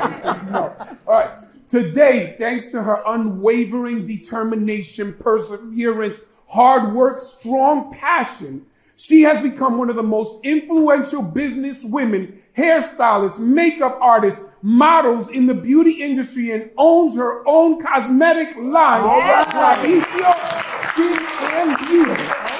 And whereas she has competed in her first pageant as United States of America Miss North Jersey 2022, and in September of 2022 winning the title USOA Miss New Jersey 2023, she will be competing in her first national pageant for the United States of America.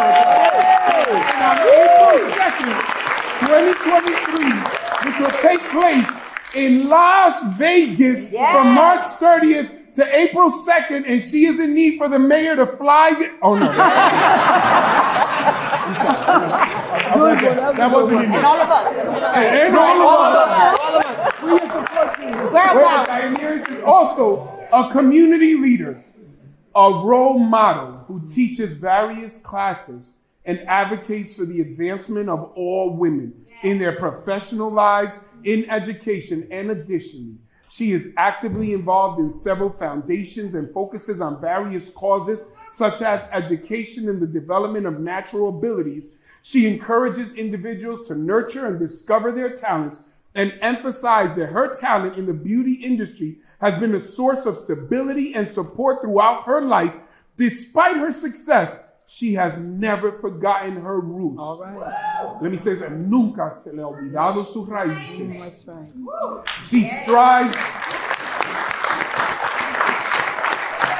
and advocates for transparency, recognizing that social media often presents a false image of people's lives. So she strives to present her truth in a world of fictitious lifestyles, blazing her own trail through relentless hard work and dedication, and making sure that every young lady knows you are beautiful from the inside out, just the way you are. All right. Therefore, I, Hector C. Laura, Mayor of the City of Passaic, along with our city council, our entire city, these amazing, vivacious, beautiful, professional, talented women, and all of you, on behalf of all of us, honor you, Mrs. Burton, for your unwavering determination and perseverance that served as a reminder that with hard work, strong passion, anything is possible.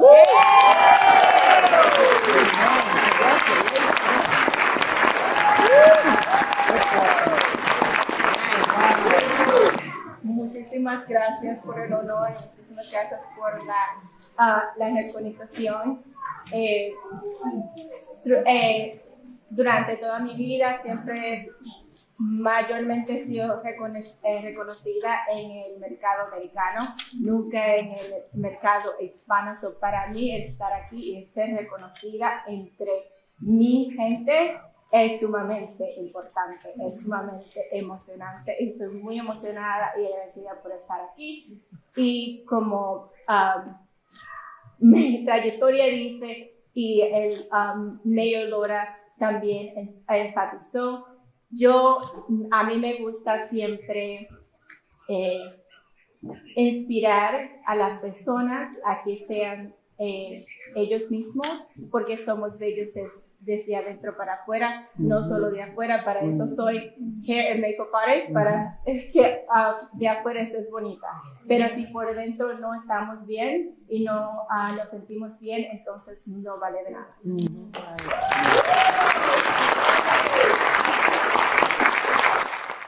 I'm really glad to be here today. I'm so honored for this recognition. I'm usually been recognized in the American community and not a Spanish community. So for me to be here today and be recognized between my people in the Dominican environment is extremely important, and I'm really excited and glad to be here and honored to receive this honor from Mr. Mayor Laura.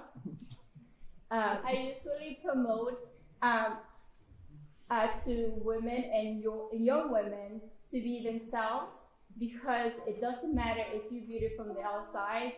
That's why we have makeup artists and beauty stylists, right? To make us look beautiful. But if you're not good inside, if you're not beautiful, if you don't feel beautiful inside, it doesn't really matter the way you look outside, because you're still not going to be fully the person that you really want to be.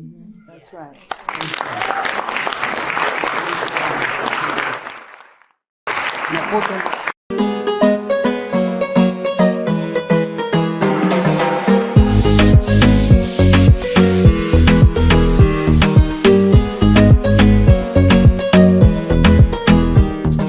Welcome to Cuba Restaurant. I'm very excited to offer this great location to all our community, all our friends, and we look forward to see you and to come inside and enjoy a beautiful atmosphere. Thank you so much to the mayor and the city council for stopping by and helping welcome us back into the community. And we're excited to have everybody back and to continue the 45 plus years of tradition started by my grandfather and now my father. So thank you so much. 1, 2, 3. Welcome to Cuba. Bienvenido a Cuba.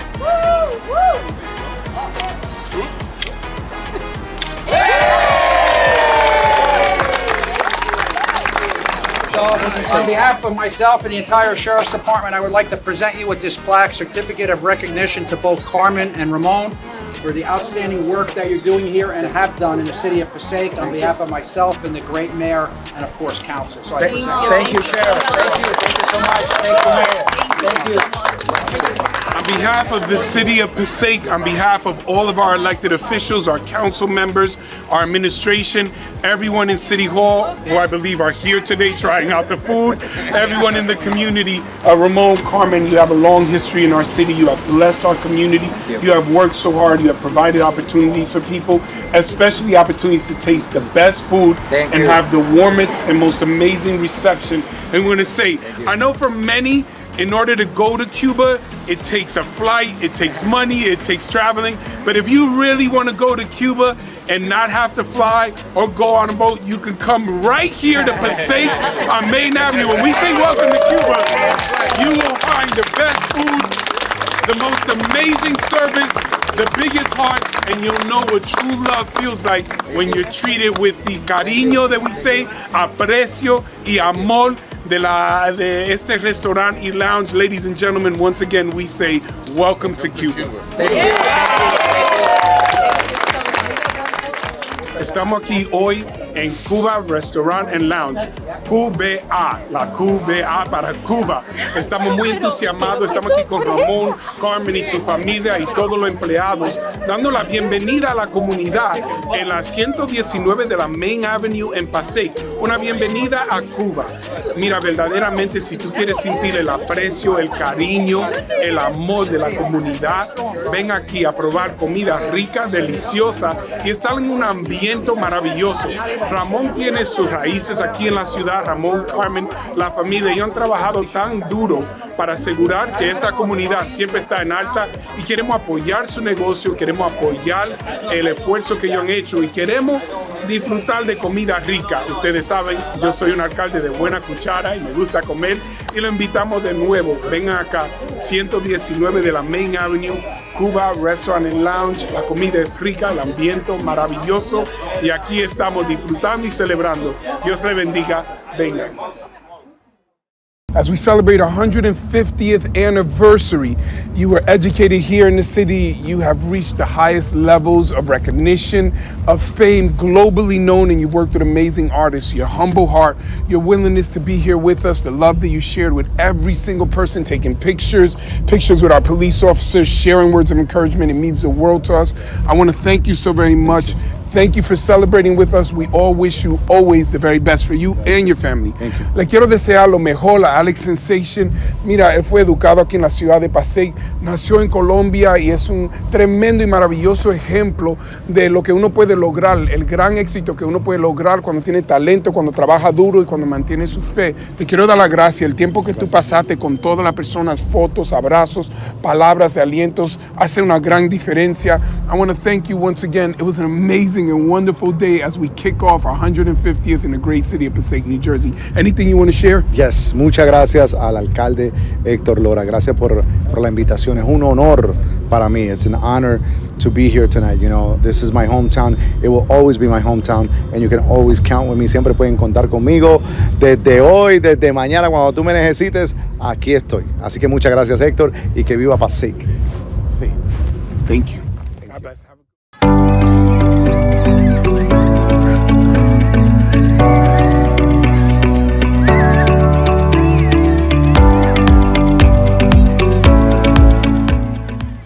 So we're so excited today for the grand opening of our renovated Columbia Park, right in between Rose Place and Monroe Street on Columbia Avenue, or between Madison and Monroe.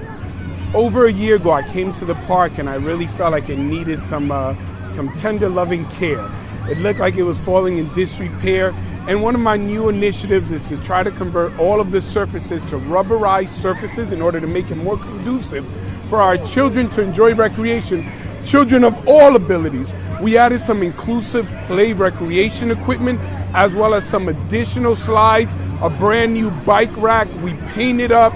We're going to do some landscaping, and we're adding additional amenities as well as electrical power sources for music, or making it more conducive for recreation-driven activities and events in the city of Passaic. But most importantly, is to remind our residents that every park, whether a pocket park or in every ward, every park is important. Every opportunity for our children to enjoy recreation, open space, get outside is very important. We also added these beautiful tables for the parents so they can come out and be with their kids. We strategically position them by the entrance so the parents can keep an eye on the kids and they don't run out without them. We also want to encourage our kids to come out, do your homework, have some lunch. You don't have to stay inside on your computer or on your smart tablet or whatever tablet you're using. Come out and play. Estoy muy entusiasmado a anunciar el Parque de la Colombia dentro de la Madison y la Monroe, la Rose Place y la Monroe, la renovación de este parque. Estoy tan entusiasmado porque más de un año atrás, cuando yo vine al parque, no me gustó y sentí que necesitaba más atención. So dirigí unos recursos y dinero para renovar el parque, para pintar, para traer nuevo equipo, para que sea más inclusivo de niños con todas habilidades. Use pista o pisos de goma por si los niños se caen, mesas para los padres que se pueden sentar, comer, estar con los niños para que los niños puedan hacer tareas, estaciones para amarrar su bicicleta, para que puedan montar bicicleta al parque y después parquear o estacionar su bicicleta, y más equipos inclusivos para niños de diferentes niveles de habilidades. Es mi deseo como alcalde renovar todos los parques de la ciudad y especialmente considerar la seguridad de nuestras familias. Estoy muy feliz siguiendo con esta iniciativa y mi deseo que cada parque en cada distrito de toda la ciudad traigan la mejor calidad, ofrezcan la mejor calidad de recreación posible. Tenemos una comunidad maravillosa, preciosa, y la verdad es, como su alcalde, yo soy Héctor Lora y yo estoy enamorado de esta gran ciudad, la ciudad de Passaic. Seguimos adelante y para arriba, unidos siempre. Dios te bendiga. Ladies and gentlemen, I'm so very excited to announce a brand new business in the city of Passaic. I'm the mayor of the city of Passaic, Hector Lora, and I'm standing here at 694 Main Avenue as we announce the exclusive grand opening of Total by Verizon right here under track phones, which is going to provide so many amazing and remarkable services for the residents of the city of Passaic. We know how important it is, especially coming off of the pandemic and so many challenges, the adversities faced by communities like ours. We're 70,000 plus residents, and over 70% of our residents are of Hispanic heritage. And their international plans are going to make it possible for individuals to stay in contact with their loved ones, especially during those most difficult times when we're not sure what's going on. And I am reminded how important it is while residents are here to be able to call their grandmother, their parents, or their family members. I also wanted to share that the affordable rates become so important for residents in our city. You know, sometimes people are worried about these contracts or hidden fees, and it turns you off to possibly signing up or getting a phone. But in today's day, you need a phone to stay in communication with your family, in order to get a job, in order to reach out to others. Communication is key. And these affordable rates become paramount to our community and the success of our residents.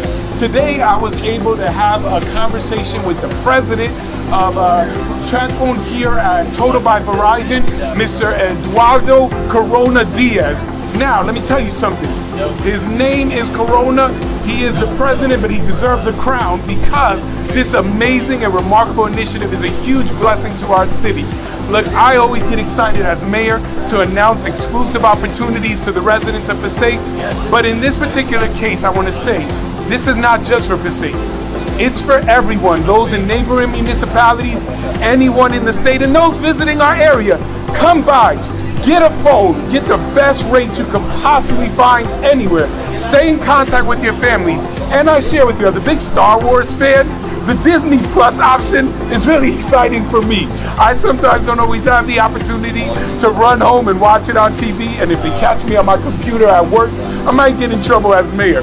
But every now and then, if I can get Disney Plus on my phone, I might be able to catch an episode or two, and then when we're by the water cooler, we can discuss what's going on. But I'm so very excited to announce this amazing business, and I just want to say a few things in Spanish. Ciudad de Passaic, Nueva Jersey, su alcalde Héctor Lora. Estoy aquí en el 694 de la Main Avenue, muy entusiasmado a anunciar una oportunidad exclusiva dentro de la ciudad de Passaic con Total by Verizon, una oportunidad de tener teléfonos sin contrato, con oportunidades de planes internacional para los residentes poder mantenerse en comunicaciones con sus seres queridos.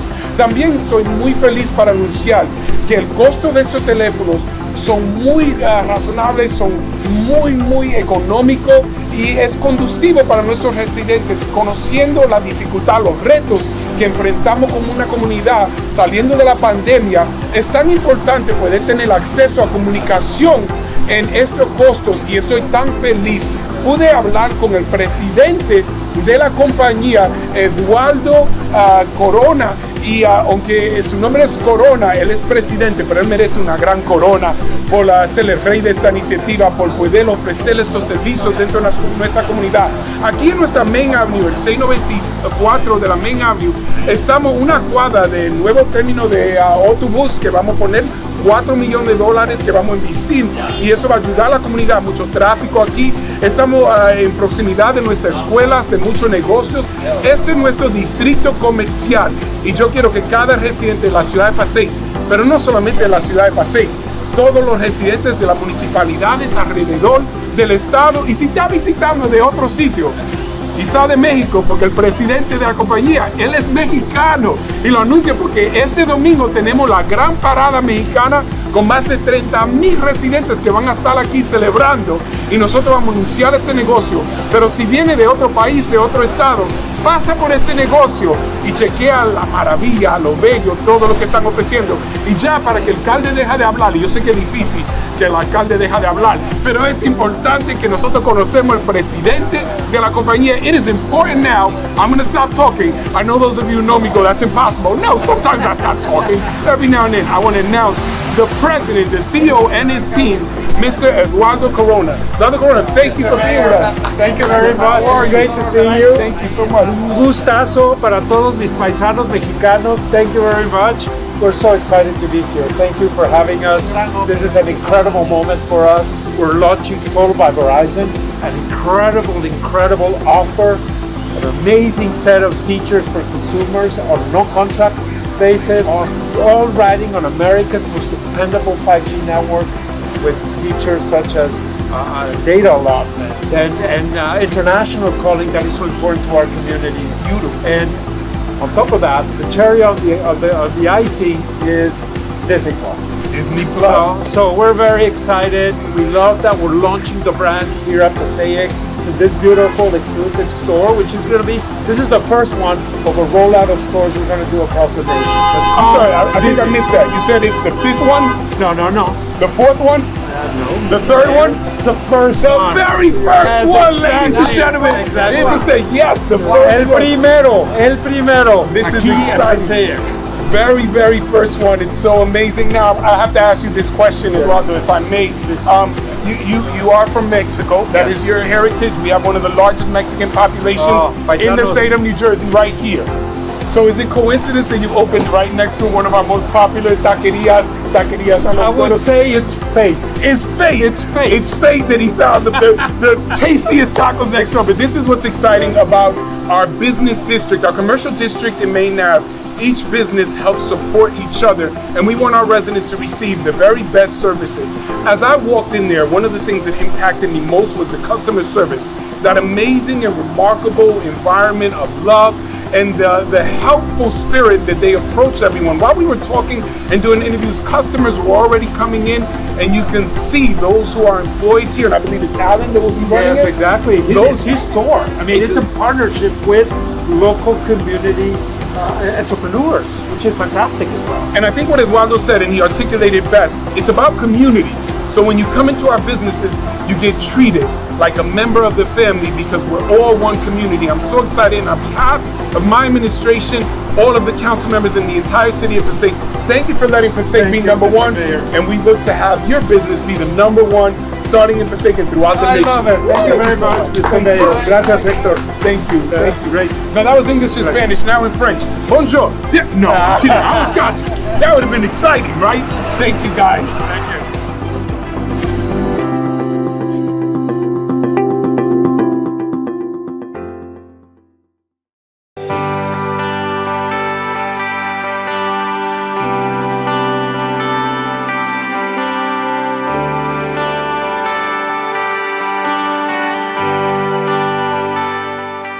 Hello, ladies and gentlemen. My name is Hector Laura, and I'm the mayor of the great city of Passaic, New Jersey. I'm welcomed here with our remarkable, incredible, and always present fire chief, the chief of our fire department, Patrick Trenacos, and we are here celebrating Passover with a most amazing, beautiful, and wonderful community.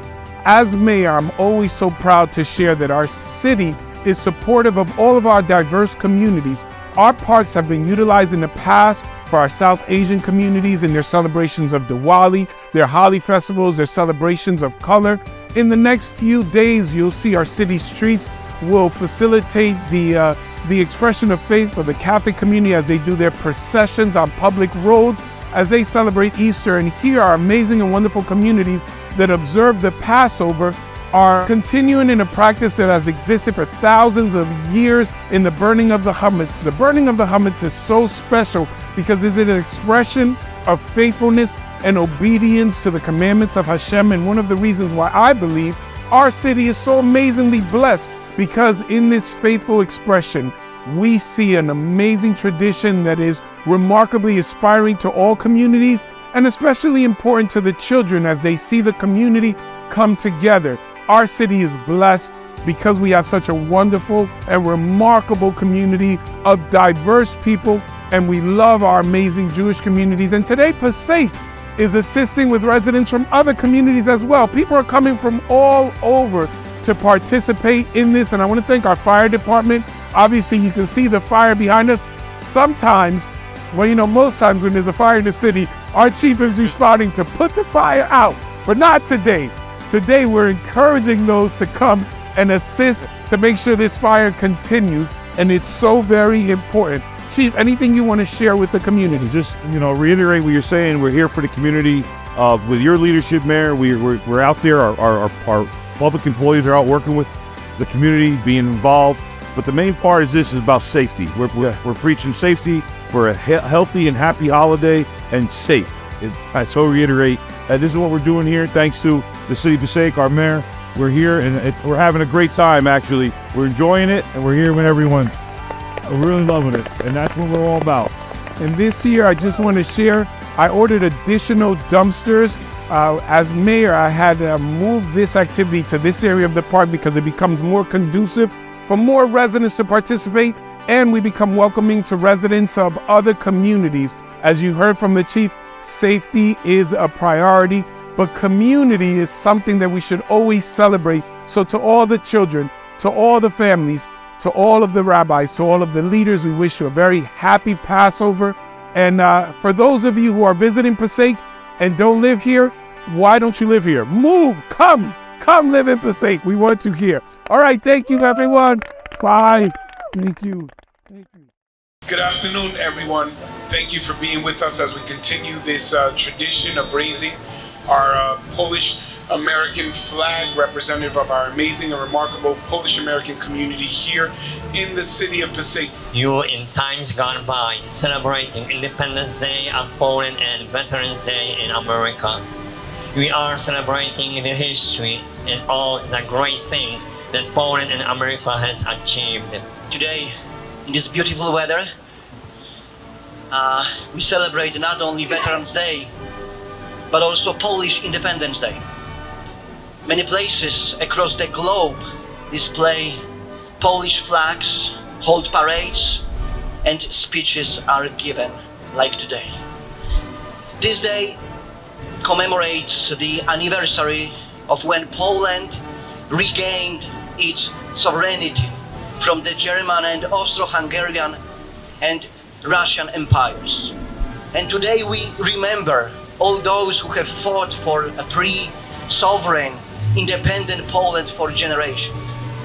And today we thank God for freedom, because a nation that doesn't remember its history is only a group of people temporarily staying in a given territory. It is great joy to have the possibility to celebrate Polish Independence Day with you. The more so because we are doing it in such distinguished group. Although the times in which we live are complicated, and for many of us simply difficult, on the Polish National Day and the Veterans Day, let us remember what we have achieved through our collective efforts as a nation over the past 100 years, and about our friends and allies. Thank you. Thank you very much.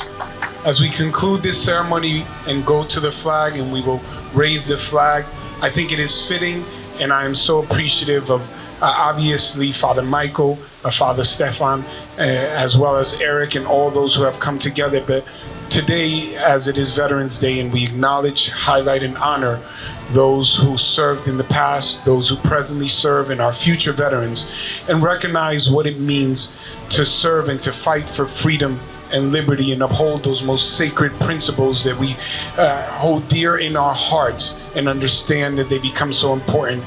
This also drives us to acknowledge and celebrate independence throughout the world. Father Stefan's words, a call for peace for all nations. Today we unite in Passaic to celebrate those who serve, our veterans, and to celebrate the independence of Poland. Mrs. Weatherly Frias was born in Massachusetts to parents of Dominican descent and was the fourth of 6 siblings. The Dominican parents. In 1983, the family moved to the great city of Passaic, New Jersey, where she attended elementary school and graduated from Passaic High School in the year 2000. Weatherly Frias attended Passaic County Community College soon after receiving her degree in liberal arts. And whereas Weatherly Frias has pursued various certification programs from the state of New Jersey as well as Rutgers University, successfully completing the Registered Municipal Clerk program, and currently holds the Qualified Purchasing Agent license, one of the hardest licenses.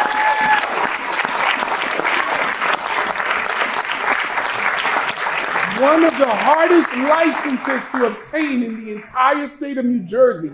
And whereas Weatherly Frias is presently serving as the acting city clerk, certified municipal registrar, ABC board secretary for the city of Passaic, with 17 years of experience in municipal government, her expertise and leadership role as the municipal clerk is critical in keeping the municipality organized, effective, efficient, and providing better quality of service and life for city residents, as well as serving as the liaison between government officials and the community. And whereas as a dedicated civil servant, Weatherly Frias' commitment to service has helped strengthen her community by giving every resident direction, guidance, and the resource needed to be successful in their endeavors.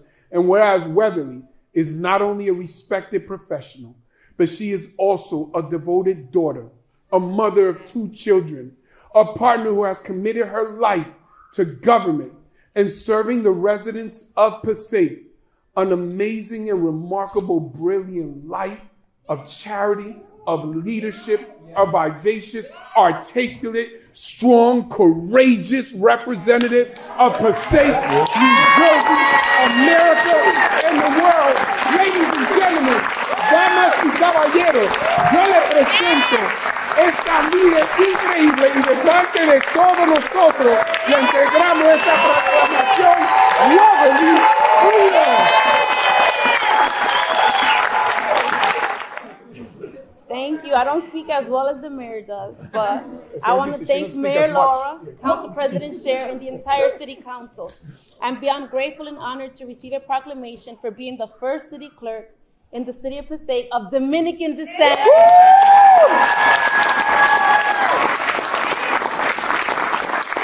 Thank you for entrusting me with such a distinguished role and for recognizing my contributions to my community, the community that raised me. I would also like to extend my heartfelt thanks to the business administrator, all our department heads, all our staff, the incredibly talented city clerk staff over here, for their unwavering support, collaboration.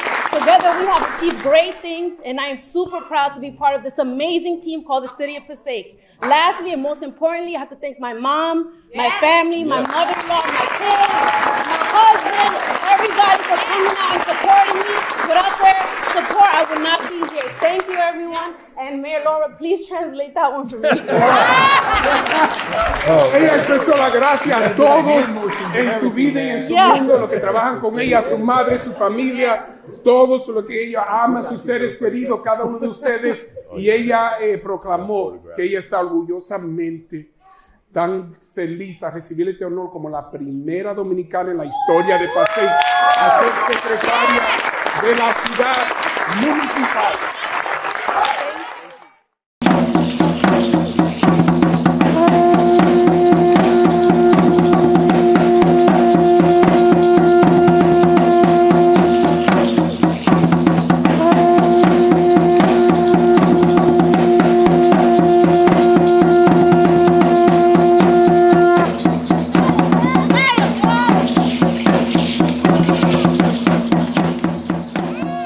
City of Passaic, New Jersey. This is your mayor, Hector Laura. And I'm with Cliff here. He's the director of the Red Hawk Council. And we're very excited. He is the director of this program. And we're very excited about the presentation celebrating Native American history, culture throughout the entire nation. We're very excited. We're here at Dundee Island Park, downtown by Wall Street. There's going to be dance. There's going to be presentation. There's culture. There's so many opportunities to learn.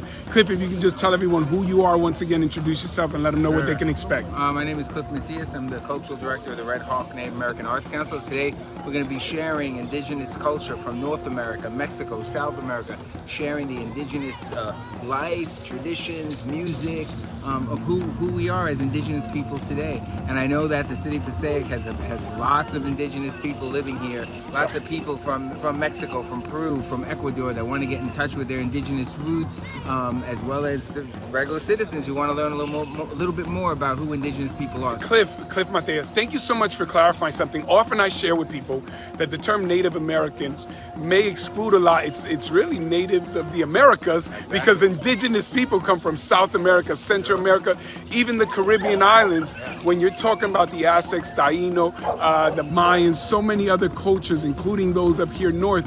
In fact, the natives, the indigenous people, that it's exactly what it implies, were already here and was already setting up culture, civilization, and so much government and laws. And it's a beautiful thing to study and celebrate history and culture. This is the very first ever Indigenous Peoples Festival in the city of Passaic.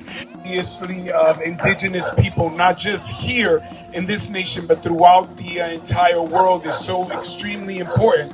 Sometimes people forget when they hear the terms Native American, they don't realize that it should be natives of the Americas, because indigenous people come from South America, Central America, the Caribbean islands, North America, from all over. So we have with us the Red Hawk Indigenous Arts Council. And we have Cliff Mateus, who's going to share a little bit of information. Ciudad de Passaic, yo soy su alcalde Héctor Lora y le quiero dar la bienvenida y expresar mi agradecimiento que cada uno de ustedes están participando en este gran evento, nuestro primer festival de personas indígenas.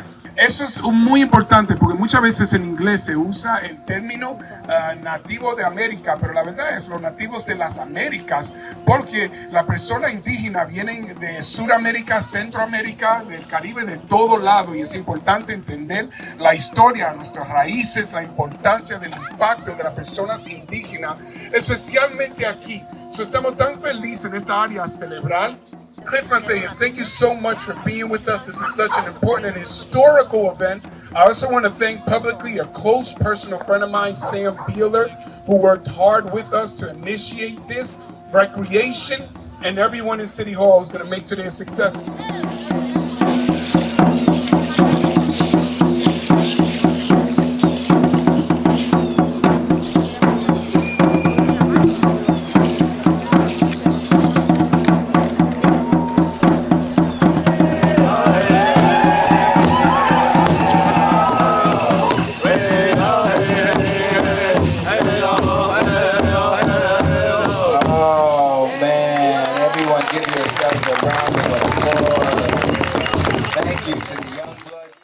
Esta próxima persona que vamos a llamar trabaja en una de las posiciones más difíciles en cualquier ciudad, representando la seguridad de nuestra ciudad. Una mujer de integridad, una mujer capacitada, llena de talentos, una mujer que se ha comprometido no solamente a este pueblo, pero a nuestro estado, el condado y en toda esta nación, siempre presente para ayudar y dirigir. Una mujer que yo te comparto directamente como alcalde, que yo, personal, pocas veces ha visto la calidad de profesionalismo y de servicio y de liderazgo que yo he visto en esta gran mujer. Yo tuve el privilegio de estar presente en su boda. Yo he estado ahí a verla, recibir honores y reconocimiento y siempre, humildemente, ella se queda atrás. Pero yo te digo que mucho del progreso en nuestra ciudad en temas de crimen, en temas de relaciones con el pueblo, es un resultado directo de los servicios que ella provee. I want to take this opportunity to recognize and ask all of the representatives of law enforcement to come here, nuestro representante de policía. This individual is one of the most remarkably hardworking, dedicated, and committed individuals in our police department. I have seen her present in the city of Passaic, in the county, in the state of New Jersey. She has one of the most remarkable approaches in building trusted relationships with our residents, in community outreach and customer relationships. She is the very best of what we want in government. As mayor, I have seen her rise in her position, and I can tell you it is rare that I have ever seen someone with so much talent, so much ability, so much spirit, and so much love, give so much and ask for so little in return. And it is my honor to highlight this incredible woman of Dominican descent, this professional, because when she's in uniform, don't play with her. Do not play with her when she is in uniform. And when she's out, don't play with her either. But to be able to bridge the gap between being a professional, doing your job, and facing even the scariest and harshest conditions, but still having a touch that's so soft that makes kids want to come and hug you, and women come to run to you to confide if there's an issue, and individuals, whether men or any background, come and say, can I speak to her about my situation? That is unique and that is a blessing. Ladies and gentlemen, where Adeline Guzman, please come up here.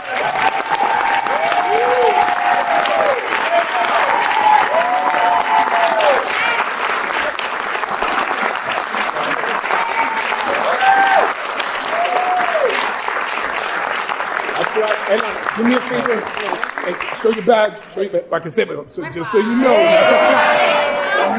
all right. Well, she was born and raised in the city of Passaic. Hold on.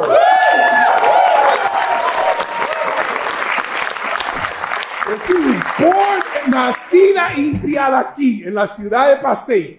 In 2005, Officer Guzman began her career as a 911 dispatcher in the Passaic Police Department. In 2015, she completed her lifelong dream of becoming a Passaic police officer and was assigned to the patrol division. In 2020, after being certified as a school resource officer, Officer Guzman was assigned to the School Resource Bureau. In 2022, she was assigned to the Training and Planning Division, and as the Office of the Chief, she represents as an officer. In her current role, Officer Guzman serves as a domestic violence coordinator, protecting any individual in harm or in that situation, and as a Passaic County Prosecutor's Office liaison and a social media officer. Officer Guzman is also a member of the Passaic Police Department accreditation team.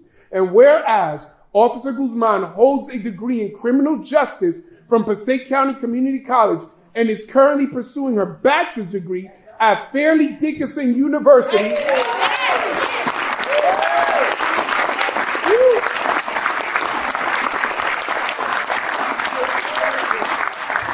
And while off duty, she enjoys spending time with her family, her amazing and wonderful and incredible husband, Captain Guzman.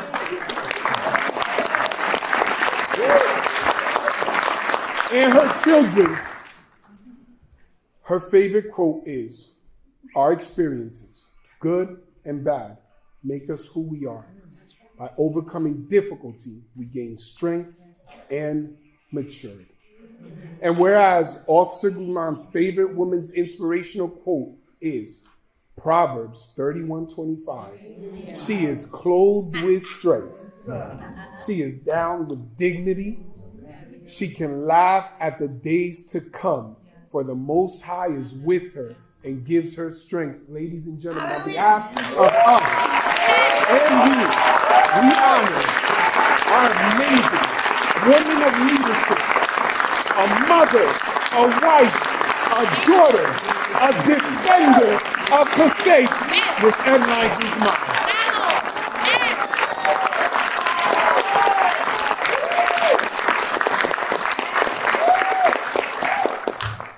Thank you, everyone. I am so honored. I think I'm about to cry. Thank you, Mr. Mayor, for your amazing words. Thank you. From the bottom of my heart, this means the world to me. Thank you. Thank you for the governing bodies. Thank you to my Deputy Chief Gentile, Captain, PBA Representative Captain Rivera, the entire Passaic Police Department, the entire city of Passaic. I'm so honored to be here, especially coming from Dominican descent. Yes!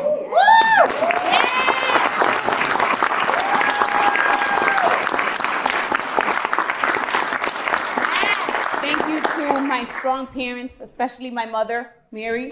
Yes. There. Thank you, Mom and Dad. If it was not for them, I would not be the woman that I am today. My mother showed me how to be strong. My mother showed me how to be candid. My mom showed me how to always be humble. I'm just very honored to be in this position as a police officer, being a woman, being a mother, being a leader. I know a lot of people see police women and they're like, oh, there she goes. She doesn't know what she's doing. But I'm just happy that I made a difference here, not only here, but in other cities, but with the children. Children can come up to me and ask me questions. The people can come up to me asking me questions. I'm always there with a smile to help. I'm just glad that I made a difference.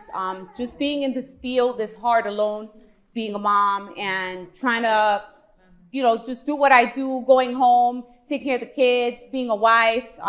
It's just extremely hard, but I'm so honored to take this proclamation. And I'm so honored to just have been here in everyone's presence. I thank everyone. Thank you very much.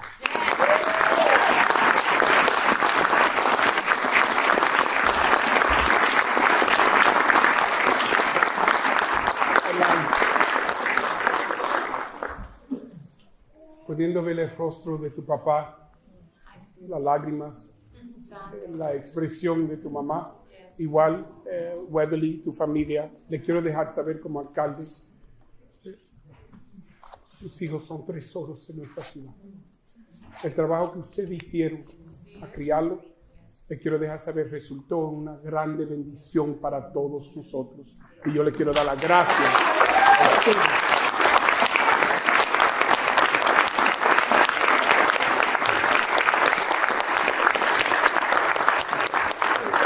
Como padres dominicanos que llegaron aquí con un sueño a trabajar y sacrificar tanto y a veces tomar posiciones humildes para abrir puertas para la próxima generación, cada uno de nosotros aquí le debemos una deuda grande a nuestros padres y unidos nosotros celebramos a todos los padres dominicanos.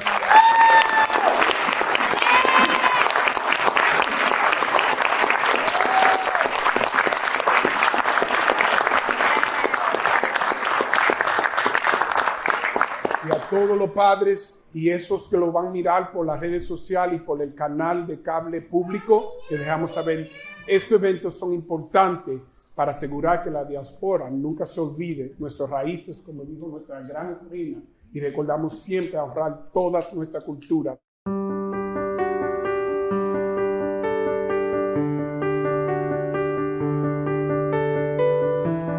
When I first formed the Mayor's Youth Council, it was a vision and a dream that I had to have young people genuinely and sincerely empowered to come up with initiatives and programs that not only meant something to them, but meant something to our entire community. This initiative that was birthed and came out of the hearts of those young people that have been leading in our city and able to reach out and connect with other organizations is exactly what the purpose of this council was and continues to be. I want to thank each and every one of you. As many of you know, we've had some losses in our city. Perhaps they will be mentioned later. We've had young people who have been lost because of the struggle and fight with mental illness. Every single one of our families is affected by mental illness. In fact, statistically speaking, every single individual will go through a stage in life where they deal with certain challenges, emotional, family issues, and sometimes the day-to-day things that we encounter. You're not always going to get a red flag. You know what mental illness sometimes sounds like right before this tragedy? How are you doing? And the retort is, I'm okay. Everything's fine. I'll see you guys later. And then there's a walk away. And sometimes there's this gut feeling like, I know something's off. You can hear the words and the words sound right, but the actions don't match the words. You go, they're not showing up. They haven't been returning texts. Something's different. And even when you try your best to ask, are you sure everything's okay? And they go, yeah, why? I'm fine. They may even get masked with a bright smile. Like I said, everything's great. But we know our friends. And even when it's not friends, we know when something's off. And when something's off, that's when we should act. And sometimes acting, like I mentioned before, can be as simple as just saying, I'm not gonna let this go. Let's talk. Let me walk you home. Even if I have something important, I have a game to go to, I was gonna meet up with my friends at the mall. For that brief moment when we stop thinking about ourselves and our lives and we step out of that to see someone else in their struggle, we can make a world of difference. The t-shirts are amazing. The resources are so important. The speeches are great, but it's action. As you look around and you've been told you're not alone, look, I'll share with you, I've gone through it. I've gone through those moments in my youth where I was going, I'm the only one going through this. I'm the only one thinking like this. I'm the only one being treated like this. I'm the only one who doesn't have this. I'm the only one facing this at home. I'm the only one. And when you feel like you're the only one, it can be so devastating when you look at everyone else having fun and you think, why is everyone else happy and not me? And like it was said, social media and Instagram and Facebook makes it seem like life is wonderful for everyone. And I reiterate, everyone goes through struggles, whether it's a teacher, a police officer, a mayor. But that is not to discredit what you're going through, because your experience is unique and important. And when you're going through something, it's important that you reach out. But if you think your friend is going through something, it's better to err on the side of caution and be there for them or make the phone call than to deal with the tragedy later and say, if only I would have. Because that guilt, not that it's anyone's blame when something like that occurs, but it's harsh because you go through all those scenarios. There's a picture me and Kathy was sharing, and I'll go personal. There's a picture of our early youth council. This is when I first formed the youth council. I called it Mayor's Youth Council. I was so excited about forming it because I said, I'm not going to lead it. It's going to be led by the young people. You're going to come up with policies, initiatives. You're going to use our lawyers. You'll be able to walk into City Hall and say, I want to make a new law, and the lawyer's going to have to write it up for you, and we're going to see if we take the City Council. And we took this picture, and it was wonderful. It's all of us in front of the logo of the Youth Council upstairs. Some of those individuals went on to college, to Ivy League schools. Some of those individuals graduated and went on to service the armed services. Fortunately, one of those people in that picture who was mentioned today took their life. It was something that impacted our community. I remember when I was first told that they were struggling, and we reached out to that person. We said, come. We tried to integrate them back with us.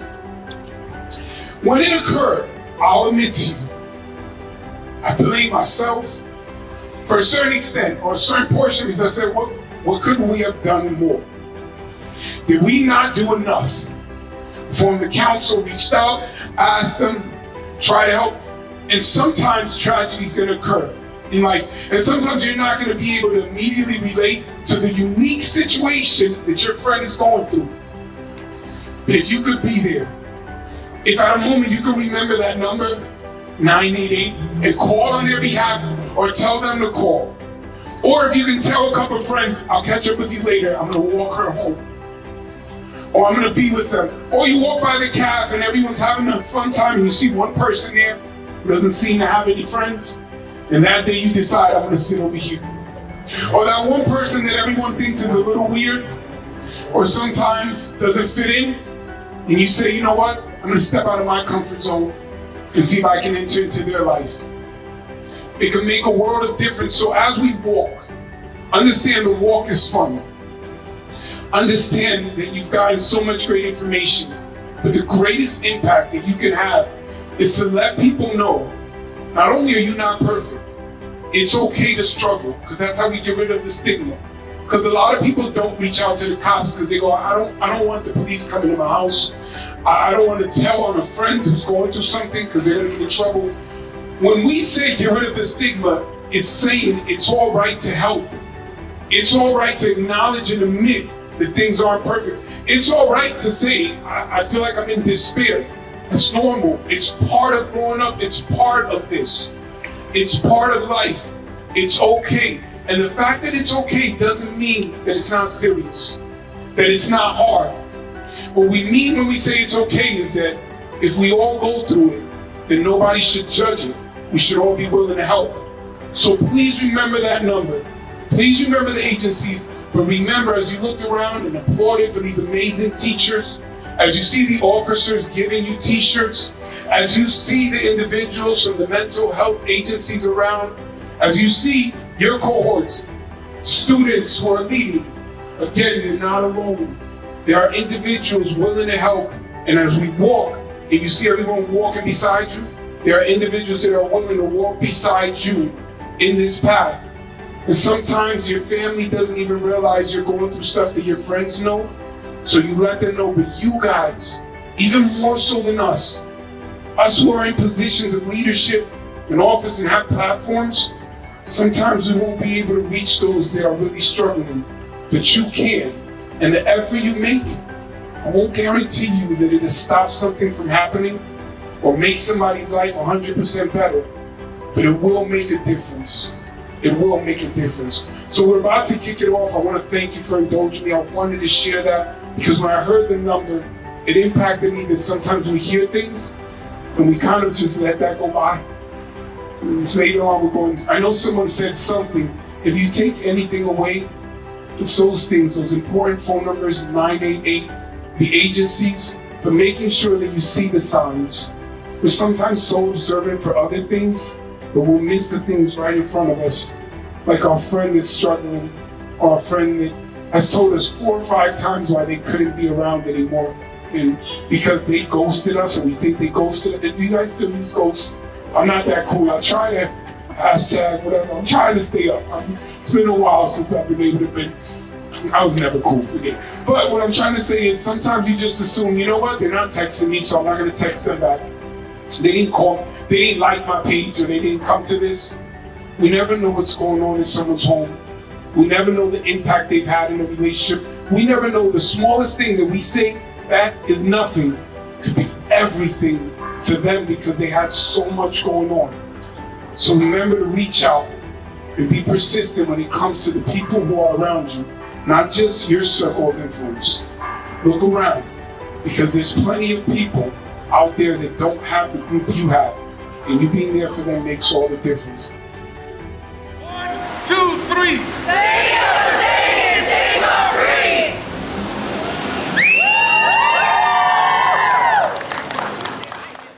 Thank you guys, thank you very much.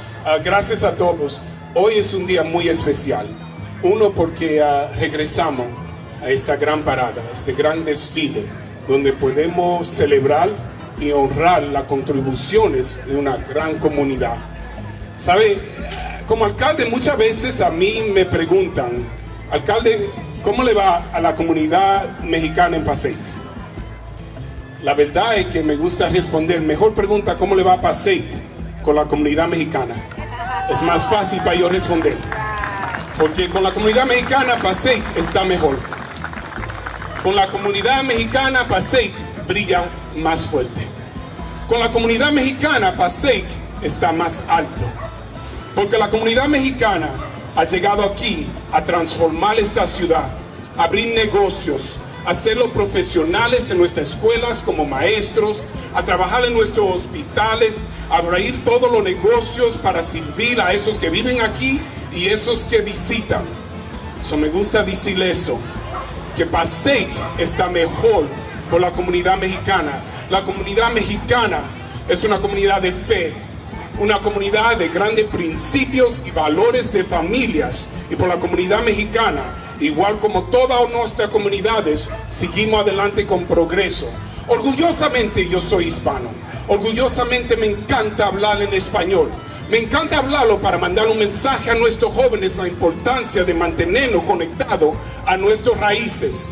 Y muchas veces yo hablo de la historia de la comunidad mexicana, su presencia y el trabajo. Pero hoy tenemos algo muy especial, voy solamente tocar 2 temas, que quiere decir que no va a hablar mucho. Bueno, quizá un poquito, pero no como los últimos años. Número 1, yo comencé con Tamara, porque hoy va a ser un día muy especial donde vamos a hacer una dedicación a don Herminio, doña Marta García, donde vamos a nombrar el término del desfile en la calle. Yo como alcalde decidí a nombrarlo atrás de sus nombres y poner un sign arriba que vamos a nombrar esa esquina al fin de la parada en la Hudson Street, don Herminio y Marta García Way. Camino. Por esta razón, porque 30 años atrás eran pocos números que se reunían. Eran 10 o 20 que se reunían para poder celebrar la comunidad mexicana, y hoy en día ha crecido al desfile más grande en la historia de Passaic y en el condado de Passaic, la parada mexicana. Eso es algo por qué nosotros debemos ser orgullosos, porque la comunidad sigue creciendo, poniéndose más fuerte cada día. Y eso es tan importante, a reconocer las contribuciones, el labor y el sacrificio, no solamente de Tamara, de sus padres, de su familia, pero de todos estos líderes que están aquí.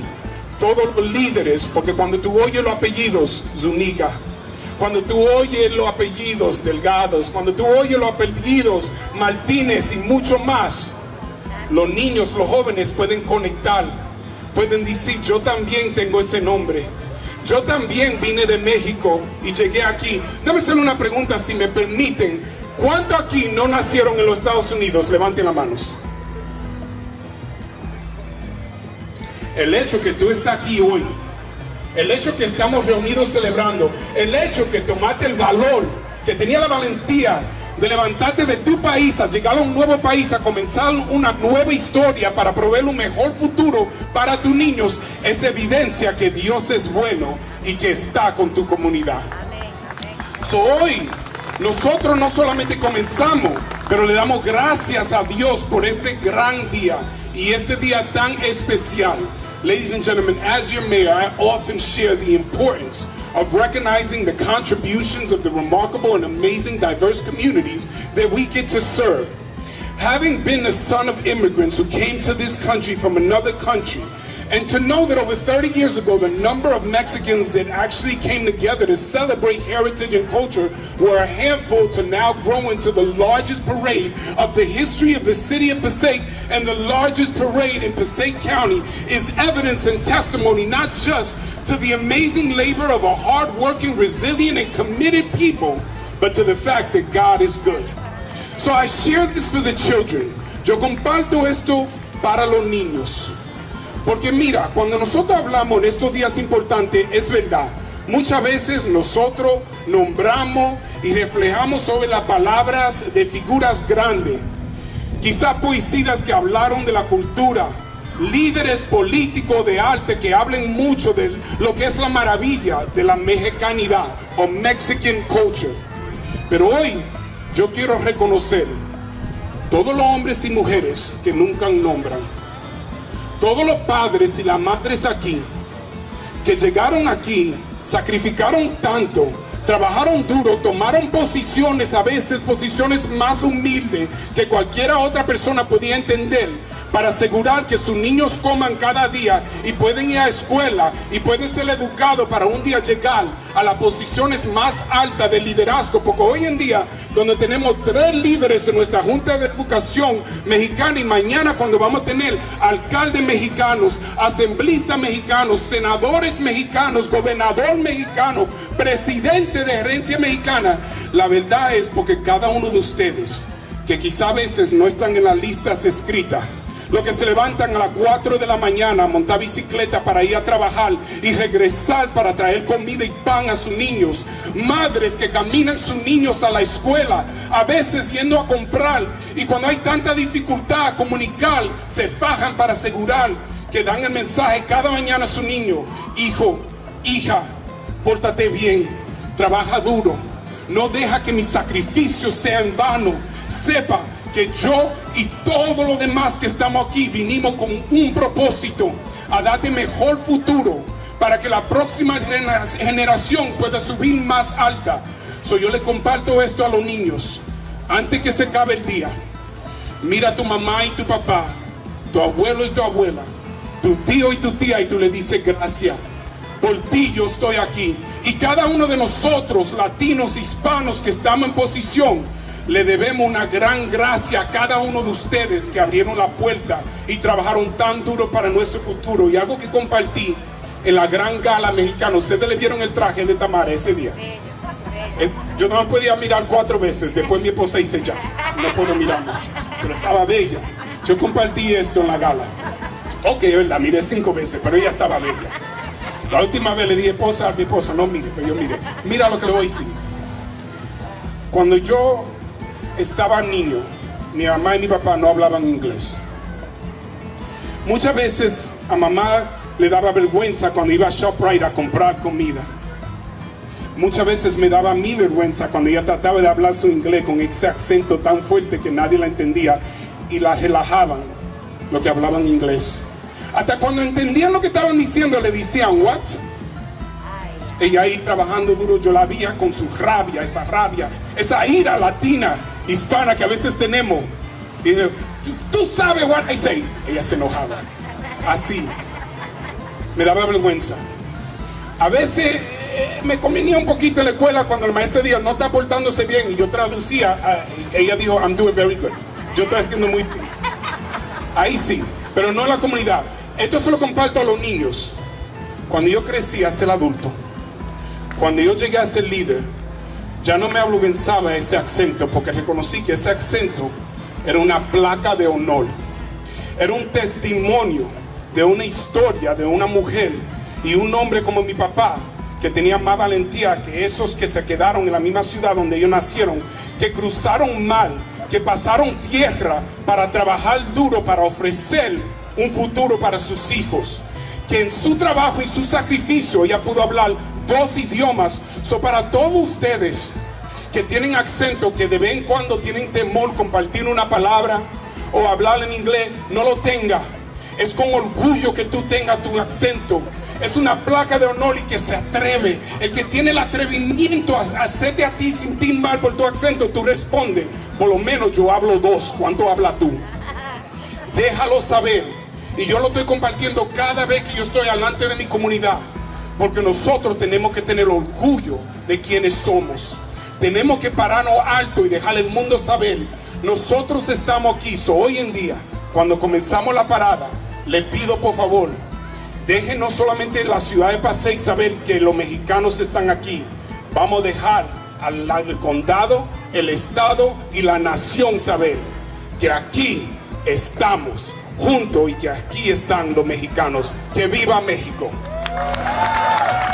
Mayor, Yes. me honra distinguirte este día con un pequeño regalo de parte de nosotros. Alcalde, aquí te entregamos algo para la memoria. Te agradezco tantas cosas que haces con nosotros. Celebrar este evento es importante para nosotros y tú lo facilitas. Muchísimas gracias. Thank you.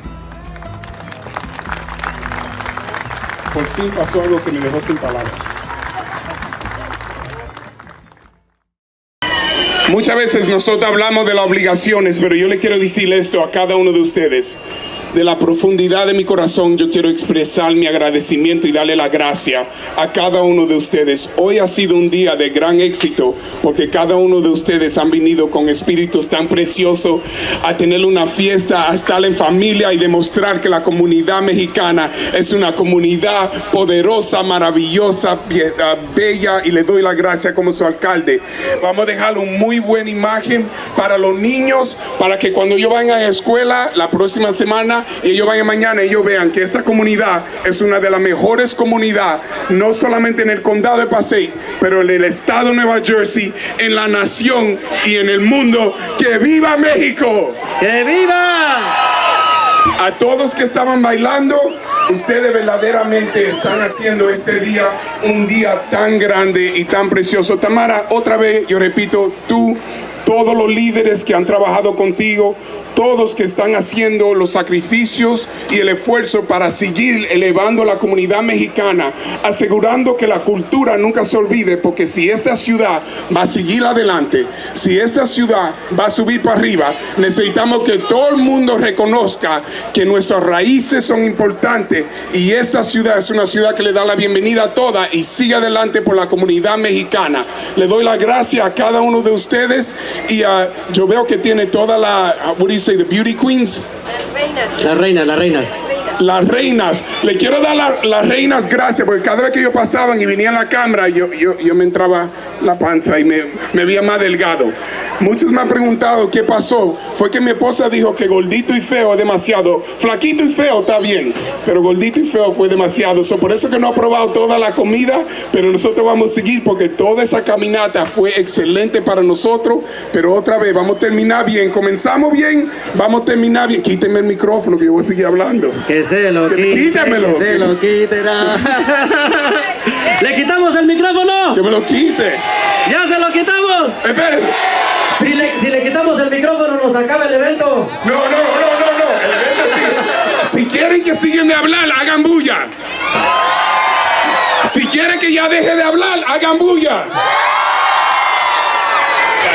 Sí lo quieren, alcalde, sí lo quieren. Sí lo quieren, se ve el amor, se ve el amor. Saludos a la gente que está hasta allá atrás, a toda la gente. Este parque está lleno, está repleto, tanta gente y me da tanta alegría. Una bulla a todos los que están hasta allá atrás, que los escuchamos.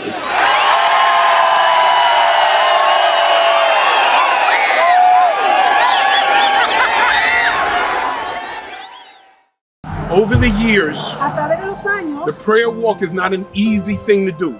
la oración, la caminata de oración es algo fácil de poder hacer. But because of a team that works together, Pero por causa de un equipo que trabajamos juntos, it continues to grow. sigue creciendo. You don't need a lot of numbers, Usted no necesita muchos números, just faithful individuals solamente individuos fieles that will raise up the name of Jesus que levanten el nombre de Jesús over the city. sobre esta ciudad. As we pray for our children and our youth, Mientras orábamos por nuestra juventud y nuestros hijos, we pray that they will have their identity in Christ oramos que ellos tengan su identidad en Cristo and not by the standards of an ever-changing world. y no al estatuto de un mundo que está cambiando. As we pray for our police officers, Mientras oramos por nuestros policías, we're going to pray that God watches over them Oramos que Dios los protege y cuide de and ellos guards our city. y que pueda proteger nuestra ciudad. Because if we labor without them, Porque si nosotros trabajamos sin ellos, we labor in vain. lo hacemos todo en The vano. Bible says La Biblia dice that the righteous prayers or the prayers of a righteous man que la oración de un hombre justo availeth much. puede ser mucho. And covered in the blood of Y Christ, cubierto en la sangre de Cristo, our prayers become righteous before the throne nuestra oración se convierte And much will be justicia ante el availed. trono, y mucho será hecho in our city. en nuestra ciudad. So I know Jeanette mentioned this, and this is important because as mayor I get to see this a lot. Yo sé que Jeanette mencionó esto y esto es importante porque yo tengo la visualización para verlo todo. Though there won't be side conversations, Aunque no haya conversaciones a un lado, people normally ask, what are you doing? muchas personas te preguntan, ¿qué estás haciendo? While you're walking. ¿Por qué caminas? Feel free to have a conversation with them and tell them Tenga we're praying libertad y decirle que for the estamos city. orando por Invite la them to ciudad. join in the prayer walk. Invítalo para que vengan a orar. Tell them to come with Dile que us. se una con nosotros. Tell them the spots or tell them to meet us on the 11th Street. Dile los lugares donde vamos a estar parados para que no vayan con It's a nosotros. time to pray, Es un tiempo de orar, but also time to witness. pero también un tiempo de evangelizar. Let your prayers be heard. Que tu oración sea escuchada. And then I know you're not used to hearing this from government. Yo sé que no estás acostumbrado a escuchar esto del Do not gobierno. hold back the name of Jesus. No se someta When we get before the highest throne of creation, cuando vengamos delante del trono de Dios. on that day, En ese día, He's not going to ask if we raised up the banner of a party Él te va a preguntar si tú levantaste una bandera over de un denomination partido, o denominación, or religion, o religión. but if we raised up the banner of the Lamb of God, the one who takes away the sins of the world. Aquel que quita el pecado del mundo. So let your prayers flow out Que freely. tu oración pueda fluir From libremente. here to City Hall to the Aquí, school, a la alcaldía, a las escuelas, to the pastors. a los pastores. We expect you to lead prayer Esperamos que usted dirija la oración with your words. con tus palabras. I'll conclude very quickly with this. Y culmino con lo siguiente. When I'm in church Cuando está en la iglesia and there's a great worshiper y hay un gran adorador singing, cantando, I feel free to join and sing. me siento libre para adorar. But sometimes alone, Pero a veces solo, I won't sing out yo loud no canto en alta voz, because I don't have the voice. porque no tengo la voz. So pastors, Así que pastores, as you're led by the Spirit to si pray, son dirigidos por el Espíritu para it will orar, help many who aren't accustomed to pray out loud. va a ayudar mucho a que no están acostumbrados To join a orar with en voz you. alta para que se una con Because we want to usted, raise up the name of Jesus porque queremos levantar el nombre de Jesús and let the Holy Spirit guide y us. dejar el Espíritu Santo que nos dirija. Now, I mentioned the Councilwoman Tanya Mellon. Yo mencioné la concejal Tania Melo. Though there are no speeches to be given Aquí no se va a dar algo publicado, or politics, ningún tipo de it is política, important to acknowledge those who come to pray with pero us. es importante le reconocer a aquellos que vienen a orar So por obviously, nosotros. thank you to our police that will watch over us Gracias por la policía que and watch over the traffic. But this is not about government Esto leadership no tiene que ver con gobierno, or liderazgo candidates. o candidatos. This is about one governor, Esto tiene que ver de un The governor of the el nations. gobierno de la nación, the governor above all creation. sobre toda creación. So as we pray to him, we thank Oramos everyone, a él, le damos gracias a todos. whether you are under the banner of the donkey Si tú estás debajo de la bandera del asno or the elephant o el elefante, or the political, o son they líderes all políticos, submit under the banner of the todos se Lamb. someten. We join together.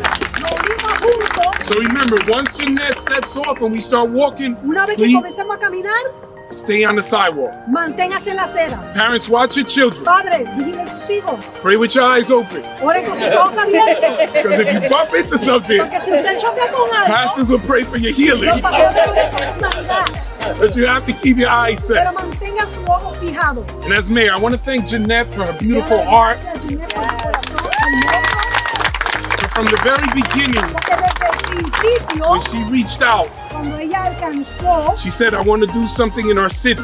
a mí y que me dijo que quería hacer algo en la ciudad, I told her we had already done God is in our city when I was director of Freeholder. ya nosotros habíamos hecho, Dios está en nuestra ciudad. So the very first event was a God in our city event. El primer evento That's era why she Dios has the está en shirt, nuestra God belongs in ciudad. our city. Dios pertenece a nuestra ciudad. But then she took on the mantle Entonces ella tomó el manto and led y dirigió to create Revive Up para crear a Viva Arriba and brought this amazing team together. y unió a este equipo.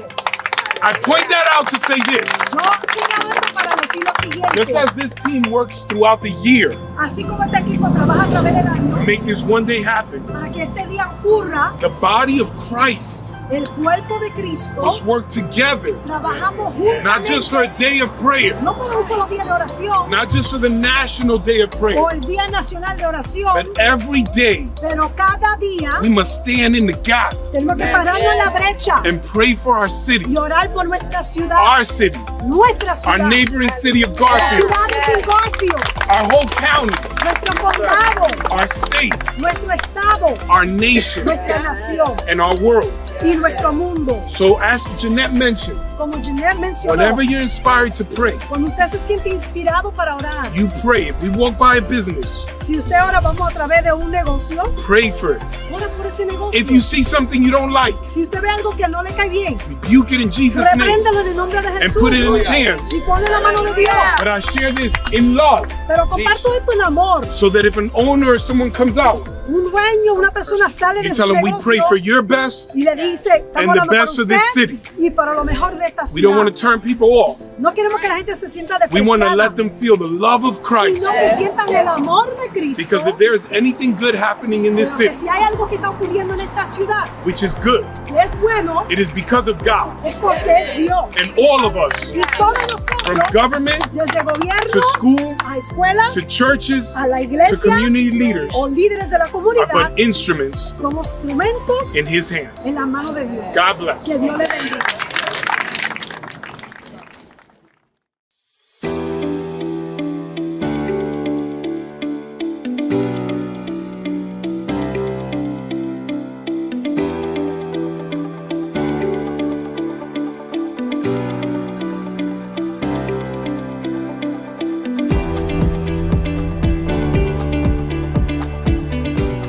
How you doing? This is your Mayor Hector Laura, continuing our Small Business Saturday, celebrating, highlighting, and supporting our small businesses in the great city of Passaic, New Jersey. We are presently on Madison, right across from the old Panaso. When I became mayor, I made a promise to transform this area. If you take a nice panoramic view of the building outside, the old Panaso, it is now a beautiful, wonderful potential warehouse for a name brand, national name brand retail store that's going to come out and they're going to utilize the space. But we're not here to talk about them right now.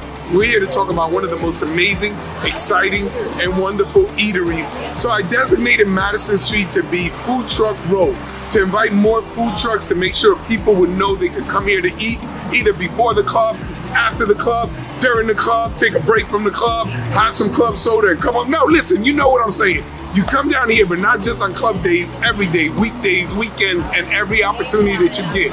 I'm so excited right here to be at one of the best places, the best media in town, and that's why I say best, because this place has become the it spot for birria tacos. It has become the #1 location for you to come running for food trucks. And I'm not just talking about Passaic. I'm not just talking about the county. I'm not just talking about the state. I'm not even talking about the nation. Anywhere you find yourself, you better come here to the best media in town. Let me introduce you to one of the owners and have him share a little bit about his heart and why he came here. Hello everyone.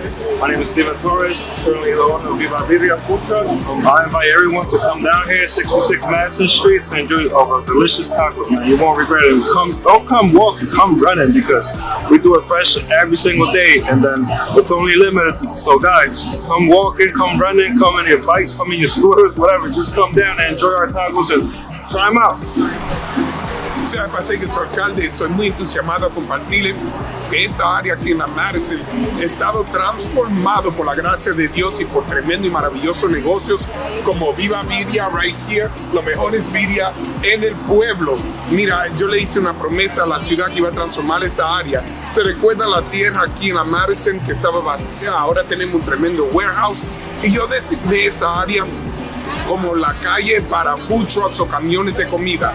Ese camión ha llegado a ser uno de los locales más populares, no solamente en la ciudad, no solamente en el condado o en el estado, pero yo te digo y te propongo en la nación. Tú tienes que venir. Yo quería una área donde las personas podían venir a comer, pasar un tiempo maravilloso, y verdaderamente sentir el ambiente, el amor, el espíritu de nuestra gran comunidad latina e hispana. Y yo le quiero dar gracias a Steven, le quiero dar gracias a su familia y todos los que están trabajando con él para traerle un gran orgullo, especialmente en estos días donde estamos mirando el World Cup y estamos todos apoyando a México y apoyando a todos nuestros equipos. Sabemos que hay muchas cosas ricas y bellas que nosotros ofrecemos en esta ciudad, pero una de las grandes cosas que estamos ofreciendo es comida rica en locales, en proximidad de tu trabajo, de tu escuela, y te queremos pedir, vengan a apoyar. Ahorita le vamos a dar más información. Estamos con nuestra concejal, Tania Melo. Tania quiere comer, ella no quiere estar en cámara. Ella dice, búsqueme mi comida. Yo no estoy aquí para hablar. Nuestra vicepresidenta de la Junta de Educación, Judy Sánchez, nosotros la llamamos Judy 3 platos Sánchez, porque ella siempre come 3 platos, ella me gana a mí, y seguimos aquí en la ciudad de Passaic. So, ahorita vamos a comer, vamos a ver mucho más de esta área y vamos a hablar. Gracias, yo soy su alcalde Héctor Lora. God bless everyone. What an amazing and wonderful day for us to gather together for a worthy cause. And today, let's be clear, we're here for a worthy cause, to honor Miss Katie Johnson. You will hear many words of leadership.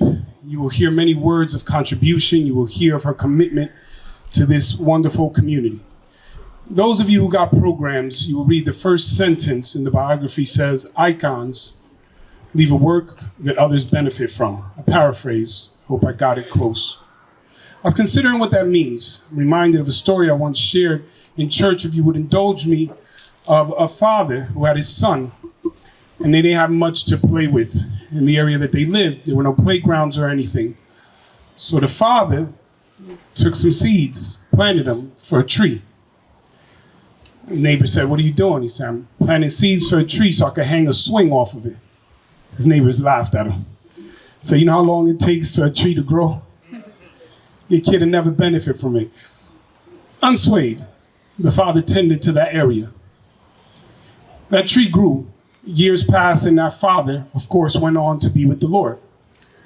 His son, grown now, brought his own kid to the tree, hung a swing, and that man's grandkid got to swing from there and enjoy that playground. You see, the father planted seeds for something he would never enjoy with his own child, but he had the vision to do something for the next generation. Those of you who have the program, you will be able to read how, along with other amazing leaders, advocated for Martin Luther King School number 6, when it was in disrepair and crumbling, and ensured that it would be around and serve the community, as well as the school on First Street. Many of you will hear the stories of her encouraging, empowering, and mentoring individuals like our president of the Board of Education, Danny Rodriguez, and her familiarity with all those in the community, whether it was his father who owned the store and was the very first, I believe, Latino ever elected to Board of Education. Oh, you got some big shoes to fill. I had a mess with Danny. He was texting me going, you guys started at 2 already. Everybody was waiting for me. That was funny.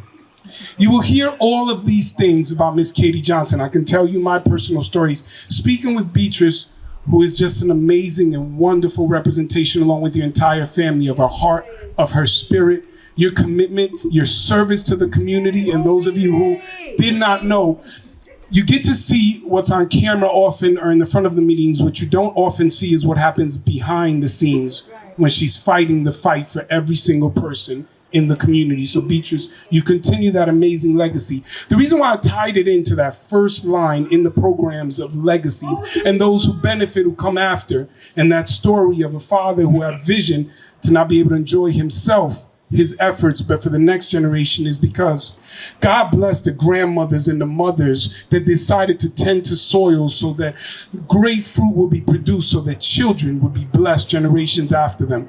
I know that she is aware from heaven of this amazing and glorious blessing. I know that the Lord will let her know of this dedication. But this is what most impacts me, and I love sharing it because I mean it. Born and raised in the city of Passaic. Look, man, I love seeing the names of figures and amazing individuals, whether it's Muhammad Ali's school, Mahatma Gandhi's school, whether it's Eleanor Choi, Abraham Lincoln, all those people. God bless them, but they weren't from Passaic. So when we get an opportunity to acknowledge the efforts and work of people from Passaic, individuals that that worked hard to make Passaic what it is. Because as mayor, sometimes people go, Mayor, you're doing a good job. And I go, no, over decades, leaders long before I came here and individuals right now fighting together collectively, we make Passaic better. So when I see the name of somebody who loves this city, who cared for this city, who was a blessing to this city, whose family still loves this city, when I get to see a name on a sign here, you know what it means? It means to the glory of God that even the youngest child, like as I check out these two children in front of me, the young man with the orange shirt and the young girl, as they walk by and see the name and say, who's that? The response could be someone from here, and you too can have your name somewhere in the city. Your name could be on a school. Your name could be on a building. Your name could be on a sign. But it is about a legacy that others will benefit from. It is about a legacy that other children and those who worked alongside Beatrice Johnson and those who were blessed by her words of wisdom and her love will be able to know that this place right here will always be acknowledging of her commitment. So I ask this, obviously as your mayor, every child that walks by, because sometimes we put up signs and we miss the opportunities, tell them who that is. Tell them the story. Tell them they're from Passaic. Tell them Beatrice Johnson was from Passaic and from here. I keep saying Beatrice. Yes. Danny, can we put a sign Beatrice underneath this one? I'm sorry, Beatrice. I was prophesying. Huh? Not today, it's Katie. First of all, I was prophesying. About the future. It's been a tough day. Katie Johnson. No wonder y'all would look at me like that. One of y'all should have stopped me a while ago. Oh, that is on camera. Somebody gonna need to edit that. Miss Ev, you usually call me out right away. Oh, that's all right. Well, that's all right, because laughter is a beautiful thing. And admitting our mistakes is good. Yeah, it's all right. As I was mentioning, I was in the family. I was still in the family. Katie Johnson. The name Katie Johnson. I won't repeat all of it. I know you don't want me to, but you know what I mean and you get the point. As we share with everyone what Katie Johnson means to this community, it will be a blessing to the children. And personally, just so you know, I know who I'm talking about. Katie Johnson was born on November 26th. That's my birthday. So we always shared that we had the same birthday. And I love that because I love birthdays. So I'm here as mayor, obviously, to thank the housing board, to thank the chairman, to thank the executive director, Pam Mitchell, to thank everyone who works in housing, to thank the city council with Councilman Terrence Love present, Council President Gary Scheer, and all the members of the council, to thank Board of Education Commissioner Ron Van Rensselaer, to thank the representative from Bill Pasquale's office, Miss Nancy Everett, and to all of you who don't get named, to all of you who don't often get put on those lists, to all of you who don't carry titles and don't get posted up, because I know that it is your advocacy. It is because of you. It may be bricks and it may be concrete that hold up these buildings, but you are the ones that lift up this community. God bless you. Thank you so very much. Thank you. Thank you, Mayor Laura.